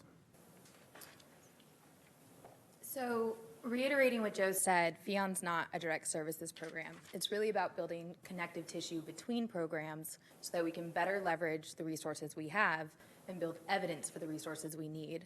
So to that extent, we've developed this shared data foundation that uses DFCS data to tell us who these youth are, school data to tell us how they're doing, and CBO data to tell us who they're connected to. And this is important because we have all these different players holding individual puzzle pieces, and it's the shared population data and the shared outcome tracking that allows us to connect those into bigger pictures, or a bigger picture. Also, as we work together, we're identifying coordination issues that cause system gaps. For example, we've realized that schools are tasked with providing services to foster youth for up to 18 months after their cases close, but they don't have a reliable vehicle for identifying who those youth are or methods for connecting them to the community-based services because historically that's been housed in other agencies. Additionally, we're studying service delivery trends to understand the broader issues. At this stage, we don't really know if we have an outreach problem, meaning that youth aren't aware of the programs that are available to them, an engagement problem, meaning they're not interested, or an effectiveness problem, meaning that the programs simply aren't delivering on the results. And the latest data from the state is telling us that in the meantime, the trends aren't changing. When we look at the data for the class of 2021, which is the first cohort of youth that FION is actively tracking, to be blunt, we're watching them struggle in real time. But what we're hoping to do this year, this school year, with a lift from County Council to enable the applied data framework that we've built, is we're going to practice connecting every single youth in that cohort to the available community services. We're going to track the barriers to engagement, and we're going to measure whether or not that program participation is actually improving the educational engagement and connections to employment that we want to see. As Katie shared, what we are doing with FION is establishing a more coordinated way of working together, one that is data-driven. With regard to data, and really due to the hard work of Katie and Joanne Vars from the County Office of Education, FION has adopted standardized definition of who foster youth are, built a tracking system to identify how they are doing and which services they are connected to, and have developed a logic model that connects our activities to the results that we want to see. It is our belief that if we do this well, this approach could be extended to other populations. In building a new way of doing, we are asking people and organizations to work differently. We feel a public show of support is important in making sure the FION partners feel they have the guidance, support, and cover necessary to build that new way of doing. An explicit statement of support for parity by the Board of Supervisors would represent just that, both to those who are already doing the work and to partners that are currently on the sidelines that we are working to engage. FION is applied data sharing, as Katie said, and we are still clearing the legal and technical hurdles. Data sharing, alignment, and coordination are social sector buzzwords, but FION is a plan and an application for carefully using data to support service coordination. As you are aware, there are many data sharing efforts that promise results. We have a plan. But we recognize that we need further legal and technical assistance, and the board's public support will grow momentum across the many stakeholders already moving in one direction.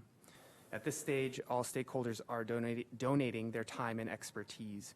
As we both generate learnings and recommendations, we will need deeper infrastructure support to convene the group and to implement the technical recommendations we are developing. Thank you.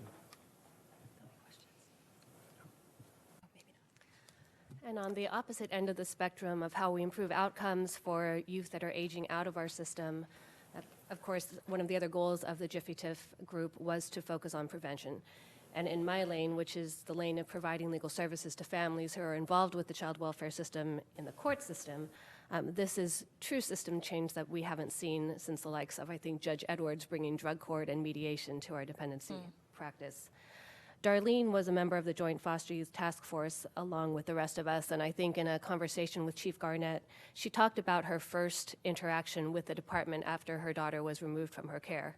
She talked about being very ashamed and angry and alone and not having the information she needed to even have that conversation in a meaningful way. We talk about meaningful access to justice, but in reality and in practice, families who are facing the removal of their children don't have access to any legal advice until their child is removed, a petition has been filed, a couple of days have passed, and they're sitting in court. This plan for First Call for Families is something that is much different than what we've seen here before. It relates to recommendation 4C of the Joint Foster Youth Recommendations, which is under Section 2 of the Care and Services Coordination, but could equally be under Section 1, which is prevention.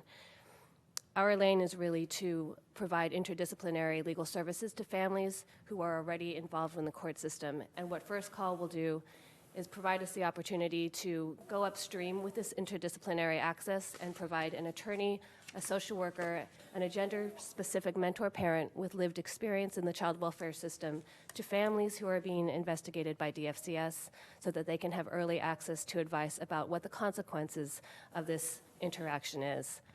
We know that lack of trust is a huge barrier to families engaging with important services that are offered by the department. We also know that there is difficulty in engaging with the court system due to a lack of understanding of what the consequences could be. And so this particular intervention is a very exciting thing that we have seen work in places like the Bronx Defenders in New York and also in Michigan to really empower families to do what they can for their family to stabilize them and have a better understanding of the process.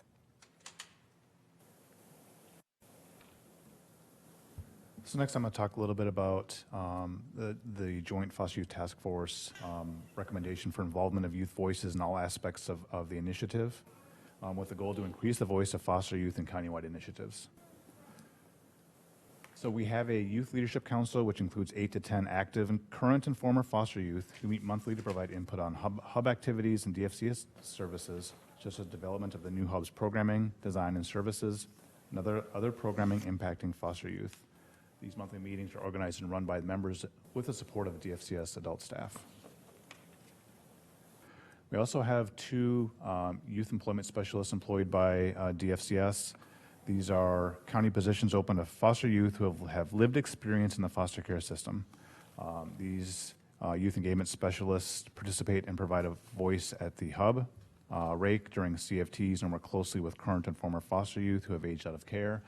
And these 2 very strong advocates, very knowledgeable and passionate about the work that they do. We've relied a lot on them on how to engage some of the youth that I think that in the past we've kind of missed on how to do that more successfully. And hi, this is Chad with Destination Home.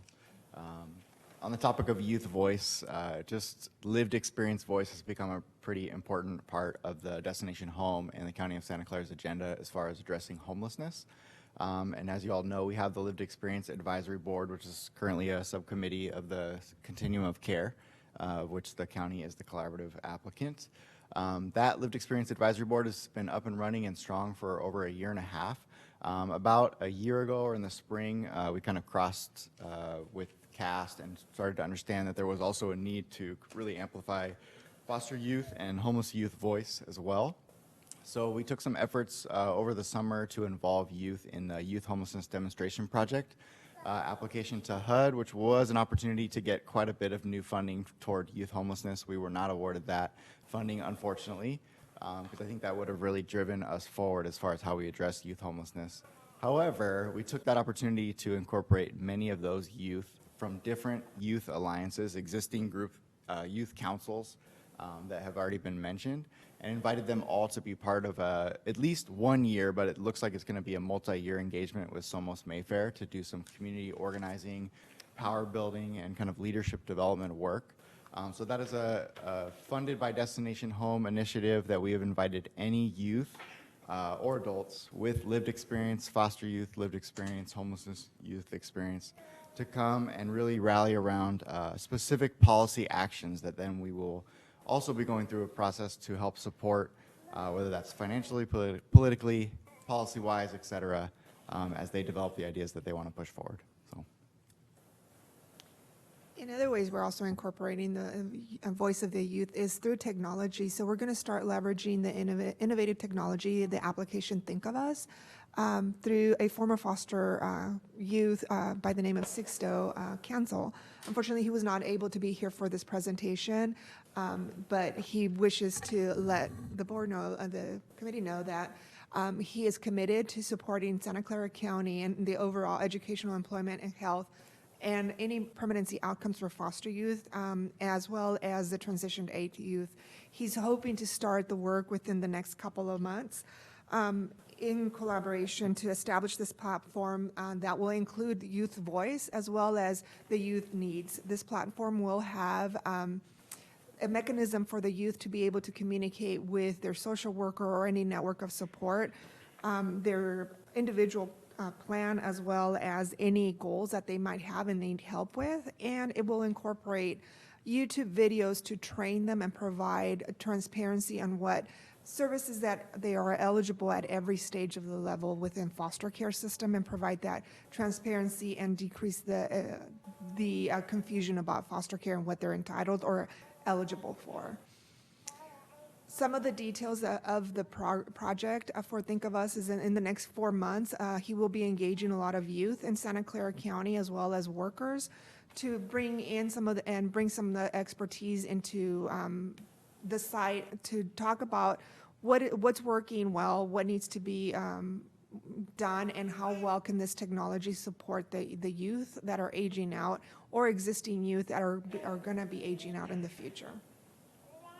They're also going to be doing some of a gap analysis on the continuum of services for transitioned age youth and learn deeper on what are some of the youth experiences and interactions that they have with DFCS and how their voice is included in all their work being done.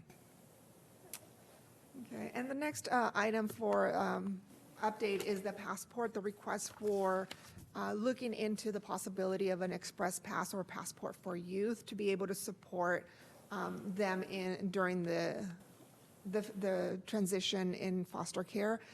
One of the items that we looked into was, what is the current need? What are we spending in social activities for the youth? What are they currently registering? And this slide will present some of the spending that we did for fiscal year 18-19 on average per child per activity. So as you can see, we have an average need for foster youth to be able to support them at least at a minimum of $200 per year. With some of the social activities. However, there is an assembly bill in the works that will propose a funding specifically for foster youth that we're keeping an eye out to see how this will impact this proposal. It will increase the social activities to $500, which we think would support this pilot project that we're recommending to move this and begin looking at how can we support the youth. We're also in conversations with a lot of museums and areas where we, like parks and recs, where we can talk and maybe have agreements, MOUs, to see how we can ensure that foster youth have priority in entrance or free entrance to some of these activities as well. So that's where we're in conversation with that. Their passport to every public service, yes. Part of this pilot, one of the recommendations is to actually develop, of course, the enrichment fund for the activities, but also a card that will, for those providers, will be easily to identify that these are youth, that they don't need to have any other verification, and that we are going to support them in either payment or that they have funds to pay for their entrance to have priority into these activities. We're still looking into the technology as to how this is going to work. But TSS has been involved in assisting in looking for that technology, as well as looking into the cost and evaluating that out. In regards to the foster care analysis, what's being done, we've leveraged a contract between Safe and Sound and Chapin Hall to do some of the cost analysis as requested by the recommendations. Santa Clara County has joined San Francisco and Sacramento to be part of this grant and this study in the Bay Area. We have secured funding to pay for this as far as the county's share. What we're doing is once the contract is signed, Chapin Hall will begin doing the data collection to do the study. They will come and survey some of the staff, as well as evaluate some of our fiscal data. And within 12 months, it is expected that they will provide the general report for the committee.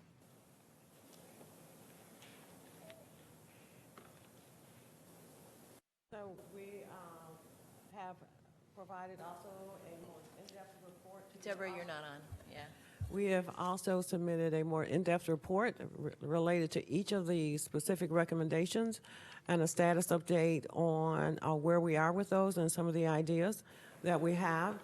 Those action steps have been delineated for your review for 6 and 12 months out. And so we're open for any questions that you may have at this point in time. I would only add that you have noted that this morning in the CAST presentation, as well as this presentation today around Jiffy TIF, this is a collaborative effort that extends beyond just the sole responsibility and capability of the Social Service Agency. So we're very appreciative of our partners who also join us, both community-based and our county departments as well, in supporting this effort moving forward. Dr. Dewan could not be here, but she is also an avid partner and has been very supportive of this effort, and we are doing other things with her related to trying to make sure that we have support for youth needing educational support. So, so first of all, let me just say how far we've come. I feel like we're still kind of in the, like, trying to get our head above water just to figure out exactly what we're going to be able to move over exactly what period of time.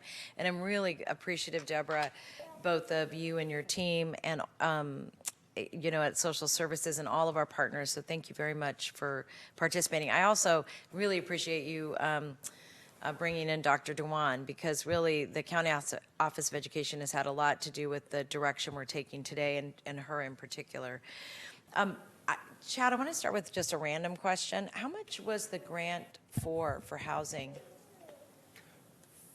Oh, for the YHTP, yeah. it was anywhere between $3 and $15 million per community. We feel like we need somewhere between $3 and $5 million to really do something to end and prevent all youth homelessness.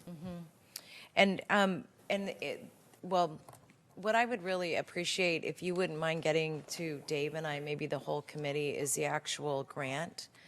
And part of the reason for that is that, you know, my great hope is that as we are working with the state and working with our housing department, that there may be an opportunity for us to apply for money at the state level as well. And in addition to that, you know, if there's any kind of tax that goes forward, and I know there's some discussion from the community about putting a tax on the ballot, I'd really like us to be prepared to draw down a portion of that money for housing that's a little more flexible than our Measure A funds. Our Measure A funds should really be focused on chronic homelessness. We've got to figure out a way to respond to the entire continuum.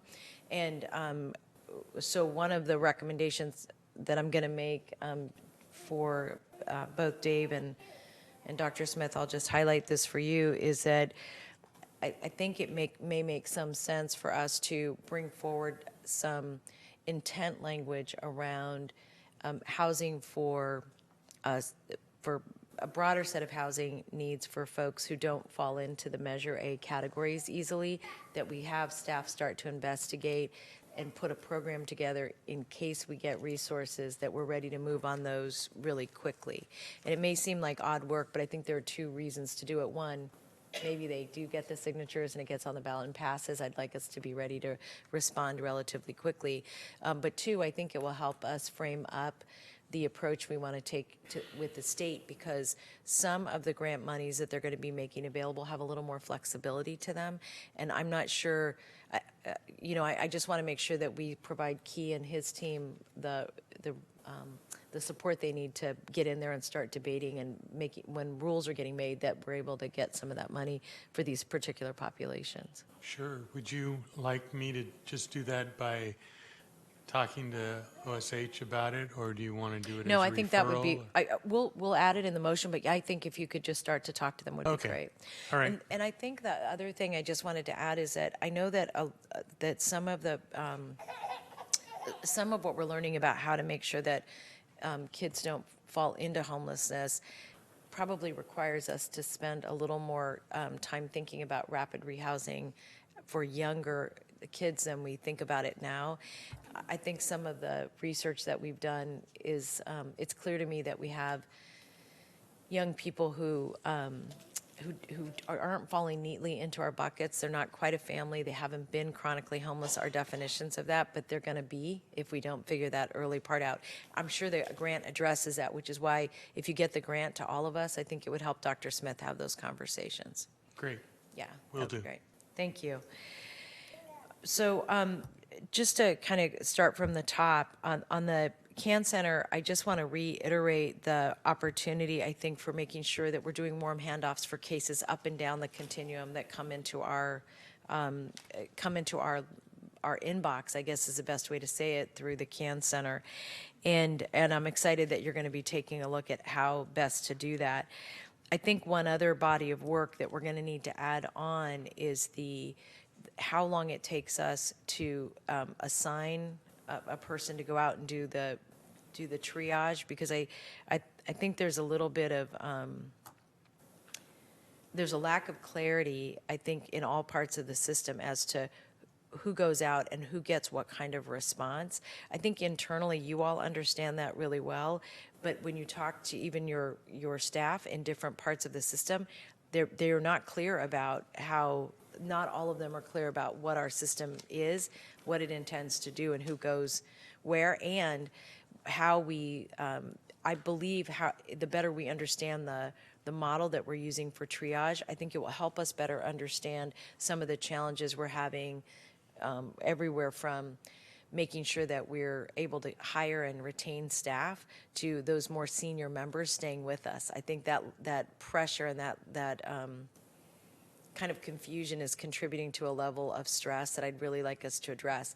I'm assigning the stress to a lack of clarity, but you probably know it's much more complicated than that. But when I'm getting feedback,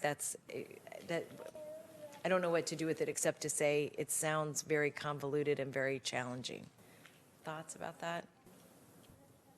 No, I would agree. I think the more clarity we can provide, then the better we can not only respond internally to questions and concerns, but when we're messaging to our public partners, that we can provide that clarity as well.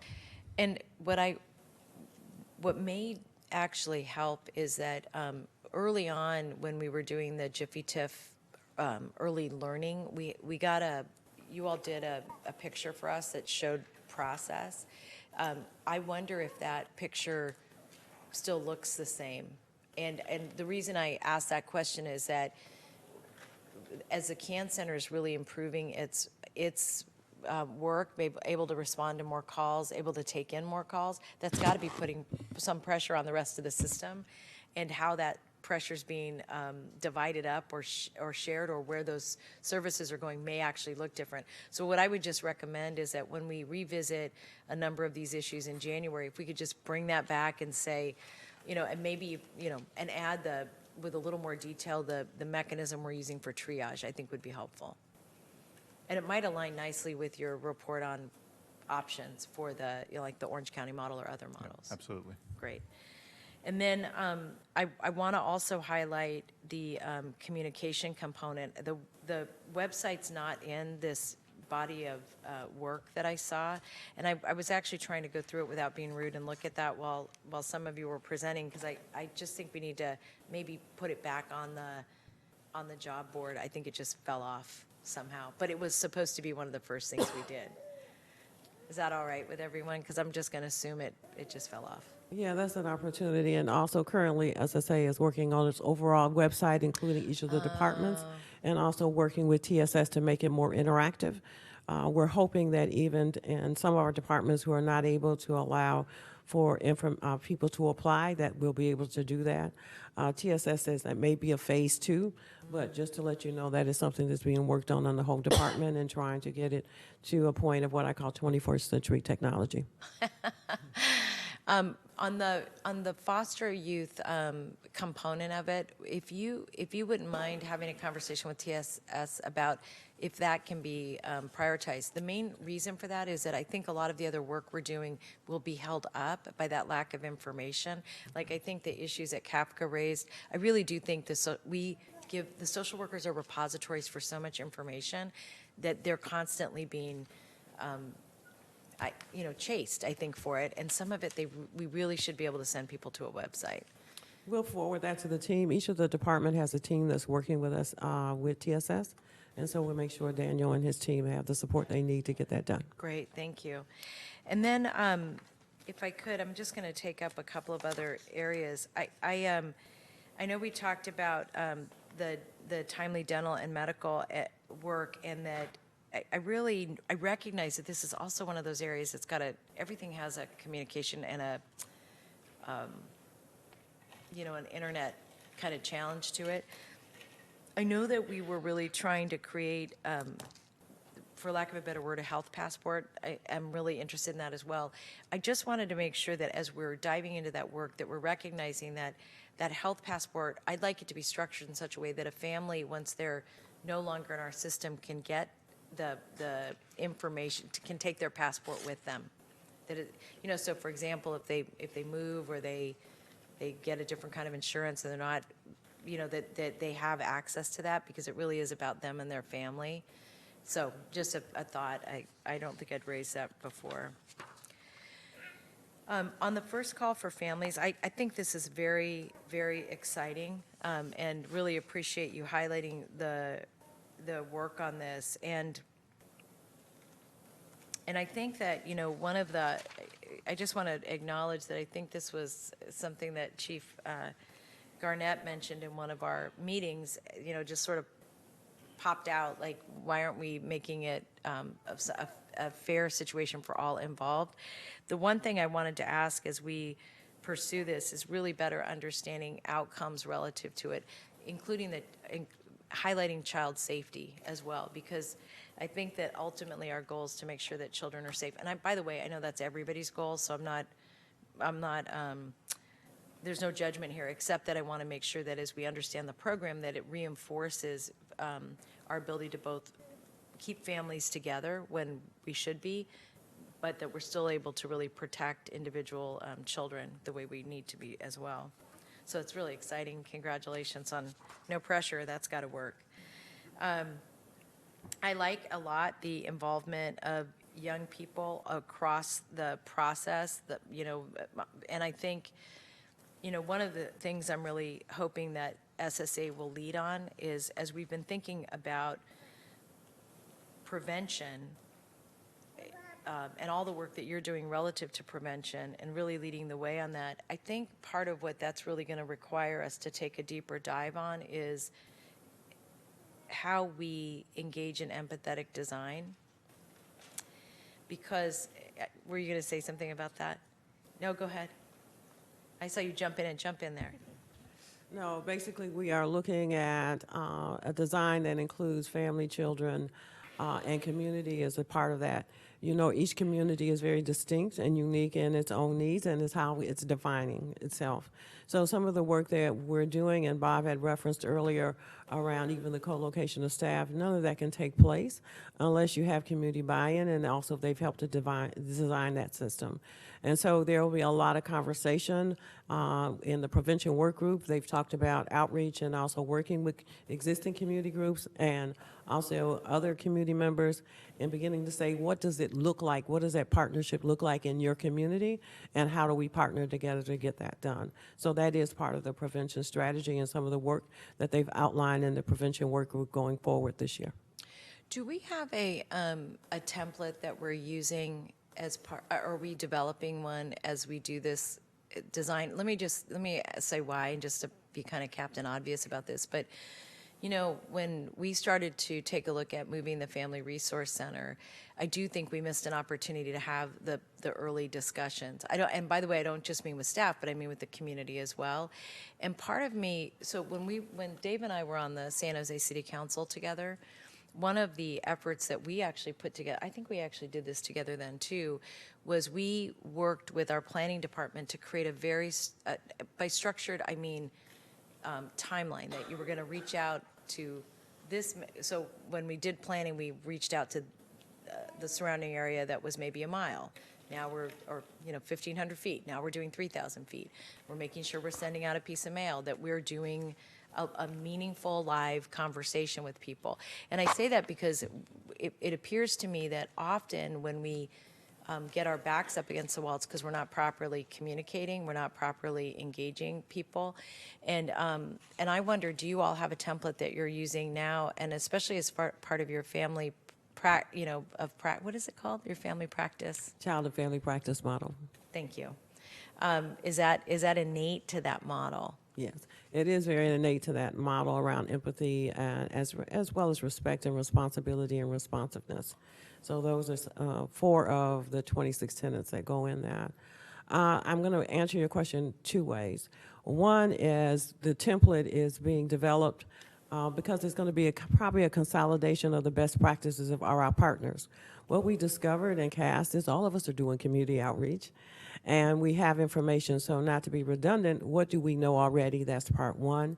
And part 2, beginning to discuss among ourselves, and we've included Arcel in this discussion as well because of the great work she's doing, is how best do we, in a collective effort, go out and have the joint conversation on how the design and what it looks like.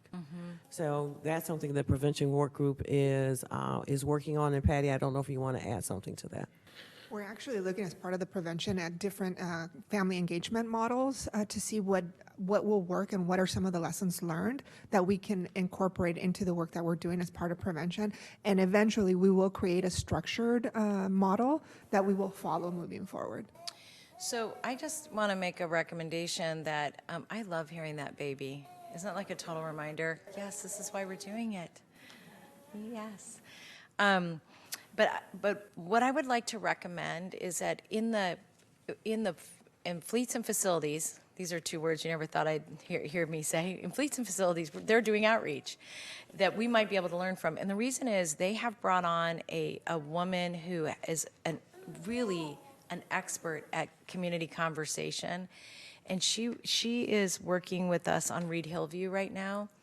And Amy, could I ask you to have Scott send the information for this organization over to Deborah? And the reason, here's what I would just suggest.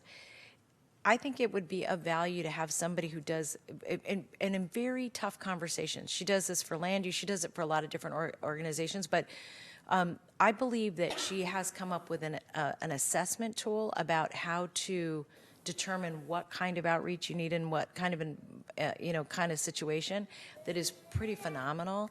And I think it would just be worth talking to her. Some of the most hostile meetings I've ever been at, like affordable housing, I mean, Chad can tell you, when you're going to talk to people about low-income housing in their neighborhoods, people get very heated. But she's really thought about how to help people get into a thinking mode instead of a reaction mode.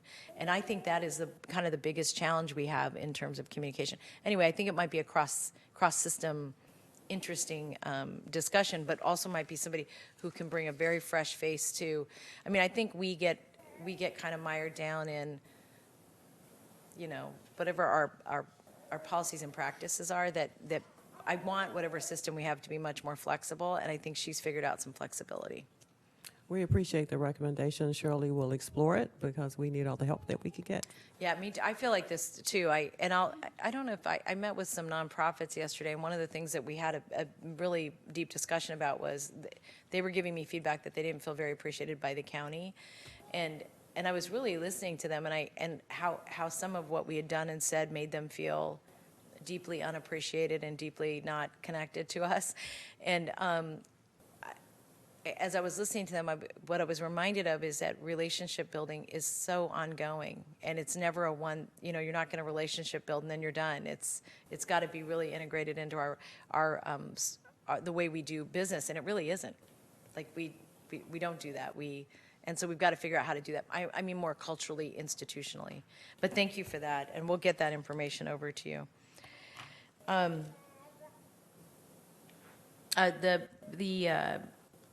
The passport and express pass for youth. One thing I wanted to say, Patty, I really appreciate you all working on this. What I would like to also offer is that both Dave and I can be helpful if you're not getting phone calls returned or we're not getting the kind of responsiveness we want. I'm really happy to do calls myself and go visit the partners that we want to have access to. And however you want to think about that, let us support your efforts there. The other thing I just wanted to add is that, and again, for Dr. Smith, this may be of interest to you, is that last summer, maybe it was 2 years ago, we put money aside for summer youth programming. And part of the reason we did that was the big brain drain that happens in the summer, particularly for young kids. And I think through their foster youth programming, they were able to get 1 week, and we're saying just take what you need and let's do some programming. What I didn't fully appreciate, and I'm embarrassed to say this, is that because we do budgeting in June, we said yes, and then we had summer. So it happened so quickly that I think people were a little overwhelmed. What I would like to do is in January of this year, or December, just to give the staff a chance to look at a referral to look at funding this kind of programming again for next summer, but with some additions. And that is one of the areas that I know we have a hard time is with boys primarily, but boys and girls who are just a little, like if they're in 7th, 8th, 9th, 10th grade, there's almost no activities for them in the summer. So the Youth Science Institute, the San Jose Giants, and I can't remember the other nonprofit, would be willing to create some programming for our kids if we could let them know early enough that would be geared toward those ages that are older than we normally have for our programming. So the reason I wanted to bring it in December is I think all that needs to be investigated and explored, determine whether or not the programming is something we think would be of value, but also to be able to say this is how much money we're going to have for this summer instead of, because I think we're going to be out of that dollars now, and in order to plan for it, I think we're going to need to do it earlier. Probably we should do it in mid-year revision, and that way the board would actually deliberate it and allocate it in mid-year so he could notify everybody that it would be available in June rather than waiting, like you say, until budget. Yeah. So do you want to do it by a referral, or what are you thinking?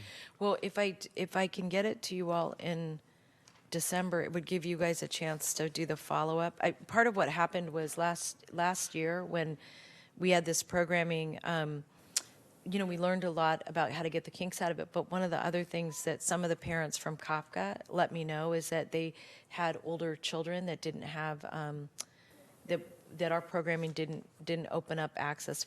There weren't enough slots for them.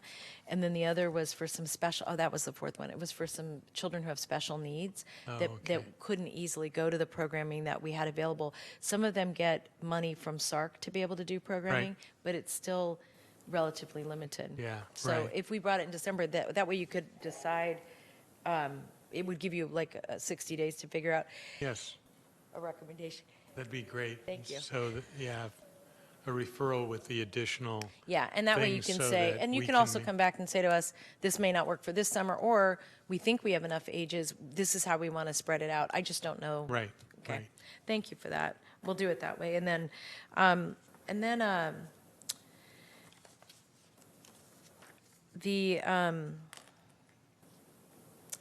so actually, John brought this up, and this is the foster care equivalent to HMIS. And I wondered, could you just talk a little bit about where we are in that process, and do we have a scope of work, and is it going to come back to the board anytime soon?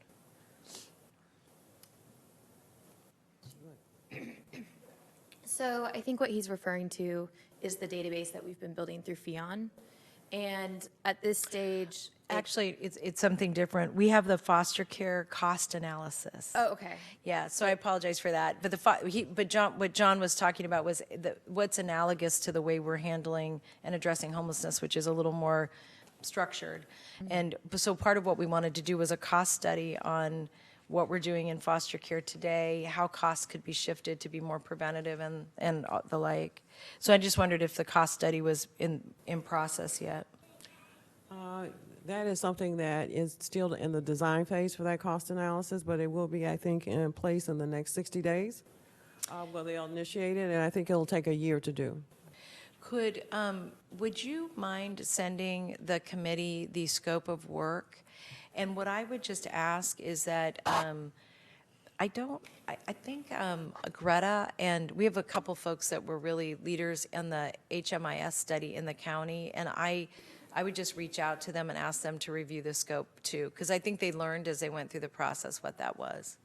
So One thank of the you. things we're still working with Chaplain Hall on the cost study is to finalize the scope of work because it's going to be tiered. As you see, a part of the report included is attachment A, which is the initial stages of some of the cost analysis that has been done, and now they're building upon that. So we're delineating and really spelling out what the scope of work is. So we're still in the process of doing that before the contract is in place.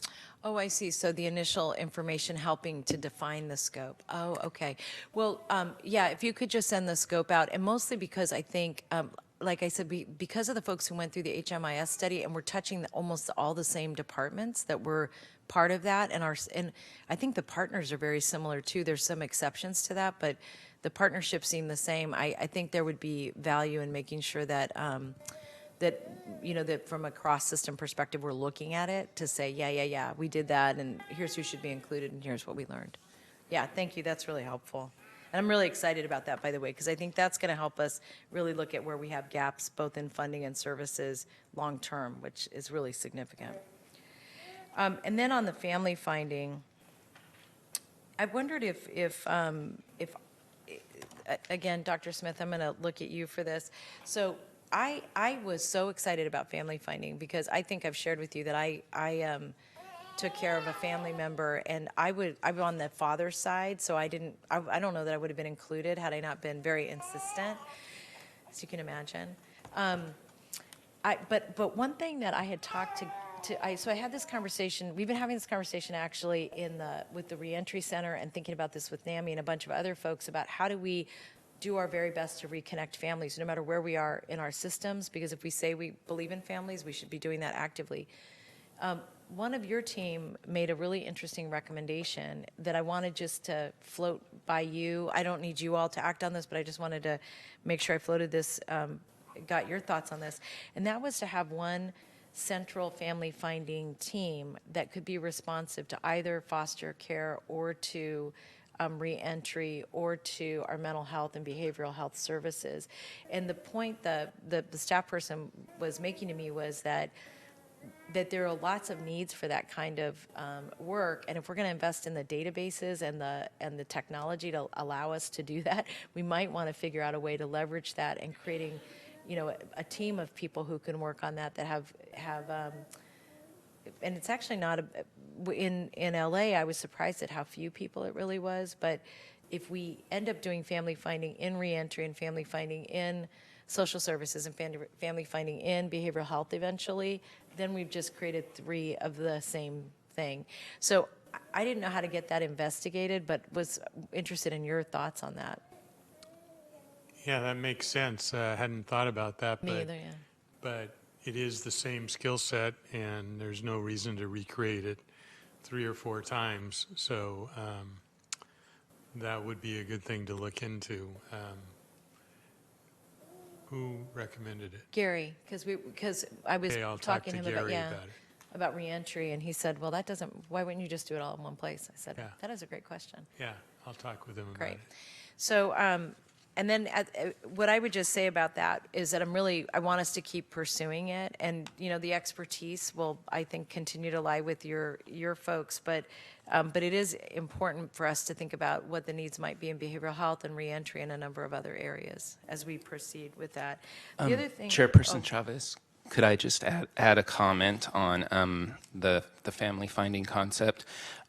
Just to add on to your suggestion of sort of a unified effort, I wanted to lend the Office of Mediation and Ombud Services to that effort, and I know they've already begun sort of informal conversations with the entities that you mentioned in terms of reentry or DFCS or Office of Supportive Housing, in terms of the family finding concept, because as I'm sure we're all aware, as is often the case in these instances, sort of the connections that had, maintained the family prior to whatever incidences separated them, there could be some sort of issues that need to be resolved or overcome that happened in the past for the family to be willing to welcome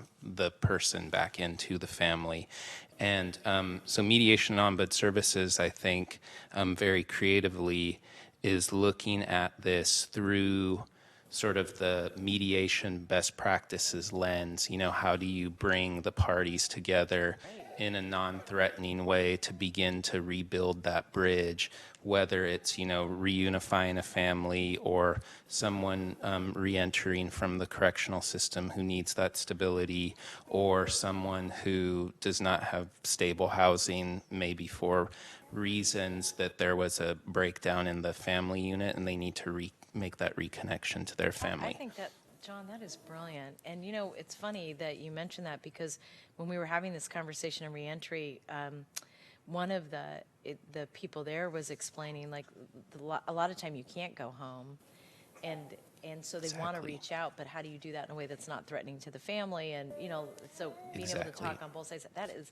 with both parties, that's great. Yeah, so potentially Mediation and Ombud Services could serve as that initial bridge, that initial entree into rebuilding that connection. I don't know if Sherry's still here. Do we have anybody from mental health here still? But one thing I will also mention is that when we were having this discussion at reentry, one of the parties recommended that whatever the program design was, that it be a partnership so that we get some feedback from mental health, but not necessarily just have a clinician involved, but they were actually recommending peers who had gone through the process already of rebuilding relationships with their families as a source. Absolutely. That's great. That's a great idea. It's really exciting. I'll look forward to hearing more about that. That's very cool. The only other thing I wanted to just make clear about since we're kind of still in process on the family finding program overall, is that initially we were partnering with nonprofits to also provide some of this service, which I think is great. I only say that housing a big bulk of it here, given the number of systems that we're going to be working with, is going to be pretty critical as you think about design. Because I know we want our nonprofit partners, it could be really helpful, especially as it relates to emergency like foster care. So anyway, so however we work that out, I just want to make sure, I'm not suggesting we not use nonprofits, but I do think the bulk of the work will still need to be done internally. Okay, let me just see. I apologize. Well, one other thing I just want to ask is that, so this body of work, if I'm to understand the presentation today, this body of work is embedded at some level in CAST as a subcommittee of CAST. Is that the way I'm to understand it? Okay. So I want to make an observation about CAST and recognizing that there's an organizing component that goes with this. So here's my request, and Dr. Smith, this is actually something for you as well. When I look at the work of CAST, I feel like it's so challenging for you, even to have to break it down, like, because CAST is sort of it feels big, it feels like you're really looking at cultural change, it feels like you're trying to move a lot of people through a lot of systems, and it feels very slow. And I actually really appreciated when Laura said, I know we've been talking to you for 5 years, what's different? I thought that was really helpful, because it's true that that's how I've been feeling a little bit about it, like trying to better understand the intentionality around it. What it has led me to believe is that, well, actually, maybe I could ask this as a question. Do we have one person who's CAST? Like, they wake up every day and it's all they're doing is CAST, CAST, CAST, CAST, CAST? That would be me. So you're CAST, CAST, CAST all day long?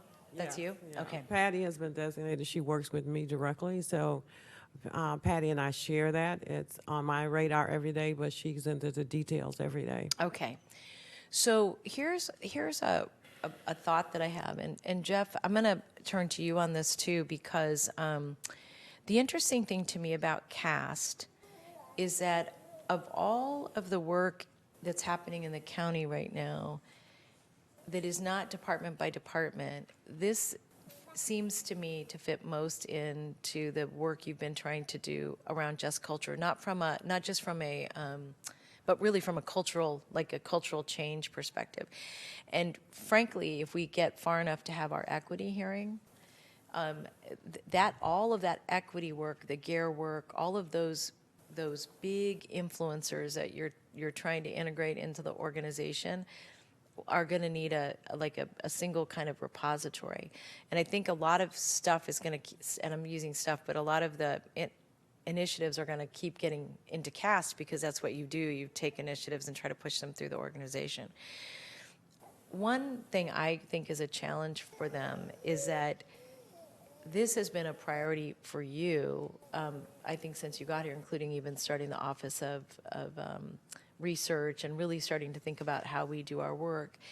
And I think one challenge is that we have one department, we have a lot of departments, but there feels to me like there's no first among equals saying, when things get stuck, unstick them, which I think takes a very senior member of the organization, like someone from your shop, saying, appreciate that you're still talking about it, stop it, move. And I think that CAST has been, like, to me there's a lot of love and carrots, and I think we need a little bit of it's not quite a stick, but somebody who can. Yeah. So. We should explore that. I don't know quite right now what the structure should be, but I'll sit down with everybody and try to figure out what would be the best way to structure that. So let me just make an observation. Right now, you send someone to these meetings, right. Your office does, and but I think my question is, can this be assigned to one of the deputies, especially given that they're staff, I wouldn't ask that, that's part of the reason I was asking the staffing question, but given to one of your direct reports, Right. whose job it is to make sure that this is just moving forward, because I think otherwise, I feel like a lot of time, and I'll just give you an example, like MIG, I don't know if they're still here, but they sent out a request for information from our nonprofits, who we fund, by the way, and some of our departments, who you pay, by the way, to get information from them about the services they provide, and no response. And I think part of the reason there's no response is the letter wasn't signed by you saying, or Miguel, or David, or somebody. But, so I just think whoever is the expert at unsticking things, I think for CAS to be able to, especially on the joint foster youth stuff, it's so complicated. They need support to get everybody to the table. I agree. Let me figure out who has enough time on their table to be able to take it up. Okay, I appreciate that. But I agree that, somebody at a high level should be doing it. Yeah, and signing those letters and all of that, because I think you guys are doing a good job of being very collaborative, but sometimes you need, beyond collaborative, right, you need a little bit of bossy, which is where your team comes in. I'm not bossy. I'm a nice guy. Yeah, no, I mean you are, but it does, you're still the county exec. Okay, You can be scared. I get you. Ooh. I have Yeah. to find out who's got enough time to do it, And who's got the right personality, Right. and the right understanding, And a genuine interest in, because think about sometimes it. it's I don't it's want to pushing just tag somebody with it. It's a lot of It's a lot of work. As important Patty's stuff. like, yes, it is. So yeah, that would Okay. be great. Thank you.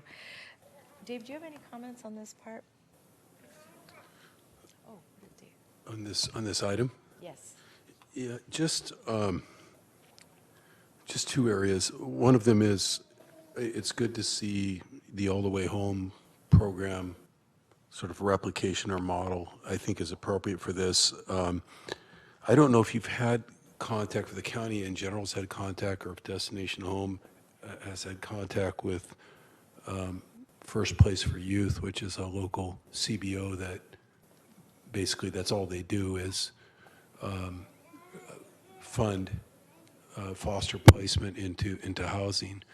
But it seems to me, having helped author the All the Way Home campaign and then worked through it with Destination Home and in the city and of course everyone here at the county, that it's really important to have those community-based agencies like First Place for Youth, assisting. I mean, that's probably, from what I can tell, for example, an organization that has the capacity from a staffing standpoint to place more youth than they have funding to place. And so in the hurry up offense mode, it's I'm more than happy, much like we did with the really with the Pay for Success Abode campaign, to say, here's some money if you've got a CBO that's going to get paid every time they place somebody. And obviously Destination Home would be the key leader, I suppose, or overseer of that kind of an operation. So just want to put that out there, and if you haven't dealt with them, I'm more than happy to help make the contact or the introduction. But given the fact that they've got that organization stood up and focused specifically at this population, I just want to make sure that they're on your radar. Thank you. I would happily take the introduction. And just to reiterate, I think through the All the Way Home campaign, we really learned what can be done if you focus on a specific population and you pull together the appropriate CBOs and stakeholders and funding partners. We've had quite a bit of success with the Veterans Campaign. We're about to share that here in a couple weeks around Veterans Day, so I don't want to spill the beans. But I think that it's been very positive, and we would love to replicate that for youth. Right. One of the things different about the All the Way Home campaign from the rest of the primary focus of the Office of Supportive Housing here, for example, is the fact that, there was really kind of an all-hands-on-deck approach to both permanent supportive housing for veterans, but also shelter, getting them out of sleeping in their cars or couch surfing or that extended stay at the Veterans Emergency Center, which HUD isn't really want to keep paying for. And then, of course, another significant issue is that VASH vouchers are typically available, and it makes a huge difference, especially if you're trying to put someone not necessarily in permanent supportive housing, but into a room in a 5-bedroom house with a homeowner, or that one apartment that some generous apartment owner says is available. They're still looking for that augmentation. So again, another piece of it, when I say funding, seems to me that not only should we, the county, the Board of Supervisors, be looking at funding the actual placement activities, right? The outreach, the sort of the convening of all the people that can help house these youth, much like we did with, and are still doing with the veterans. But, creating, I understand about the application to HUD, but think about creating our own voucher system. And I'm also hoping that, I think next month, the UBI proposal that I put out is coming back to this committee, which would create even more flexibility for the youth, because then you're saying, if you need it for housing, use it for housing. If you need it for housing and school, use it for both. If you need it for housing, school, and food, use it for all three of those things. Anyway, I'll make that introduction, and we'll look forward to continuing to track how that's going. And I guess I'm trying to telegraph that I'm more than willing to cast my vote in support of, some immediate funding in that direction. And I think it might be, if we do that, it might be a great microcosm for what we need to do in general with our transitional age youth, our community college age youth, and so forth. Again, the All the Way Home campaign became really very educational for us, in informing what happens when you segment that might be expanded to the general population, once you're just sort of done figuring out what to do with that segment of population. So thank you for that, and thank you for Destination Home's role in all that over the past few years. On the educational side, I really appreciate the language that's out there, that you're putting out there, the energy you're putting out there in terms of, also kind of an all hands on deck approach. I just want to say that, I'll start off with sort of a negative and hopefully end with a positive, that it's been really disappointing. I've been on this committee for a long time. I chaired it for a while. One of those unforgettable moments over the years, despite the fact that we deal with hundreds and hundreds of items, over the last decade, was the day that we received a presentation on the graduation rate, high school graduation rate for foster youth, and it was at 50%. And we were asked, to fund an effort directly, specifically targeted at that, to get it up a little bit. And the reaction from the committee, I can't remember if it was Supervisor Yeager with me or if you were serving already at that time, Supervisor Chavez, but reaction was nothing under 100% should be the goal. I guess I would be somewhat satisfied, and would we all at this point, if we could just get to the 85% that the general population is hitting at this point, as a minimum. But so that continues to be important to me, but also strikes me as one of those things that happens in the course of public service where you feel like, where have the last 10 years gone, and why are those numbers still the same? I'm not putting that on you. I'm putting that on me. I don't want to leave here as a county supervisor knowing that those numbers are still where they were when I got here. So again, to use that the little football phrase, since the football season, hurry up offense, I just feel like that's another area where there's really no excuse for not leveraging every single resource that's out there right now. That's not something we need to study anymore. We need to go to Silicon Valley Education Foundation and say, are these youth, in your summer immersion program? We need to go to the community college resource centers and say, are these kids connecting with you here for tutoring and individual help? we need to be talking to the adult education centers at San Jose Unified and Eastside Union and saying, for these kids that are working, are you making yourselves available right now, you know, to give them the help? I mean, maybe, I don't mean to oversimplify education of all things, but having spent 8 years in public education and then having to raise my own children, it seems to me that that one-on-one help is what's absolutely critical. So, and there's so much of it out there. It would also, it just occurs to me is that the failure to connect with it is generally the problem. Not that there's a lack of tutors available or mentors available or resource centers available or adult education programs available. It's getting them there. And I do remember from that old conversation that there's a little bit of, you know, we can lead them there, but we can't make them, we can't make them study, or we can't make them, you know, accept the tutoring.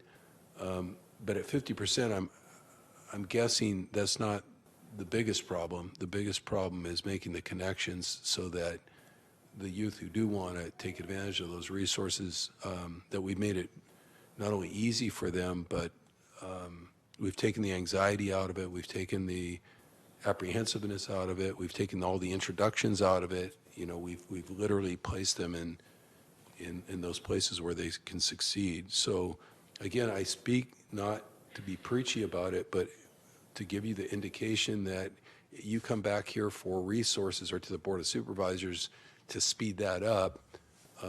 You certainly have a vote from me to start stepping up our, you know, our business model from the appropriation side as soon as possible, if that's what's needed to help make that happen. So thank you, and I just want to acknowledge you. All the work is great. Thank you, Cindy, for your leadership in this area overall, and I just want to emphasize those two particular areas as sort of primary areas for my concern. Thank you. So I'm going to say thank you also. I know if any of you have little Halloween parades to get to, I did not mean to hold you up on that. So thank you, everybody. What I want to do is we're going to ask that we move all of our recommendations, including the feedback we gave to you, to do a check-in in January, a smaller check-in on the areas that we've raised. Some we'll bring in December. And Amy, I'm going to ask you to work, I don't know where she went, but anyway, to work on just what the next steps are, and we'll get that out to everyone. Thank you, everyone, very, very much.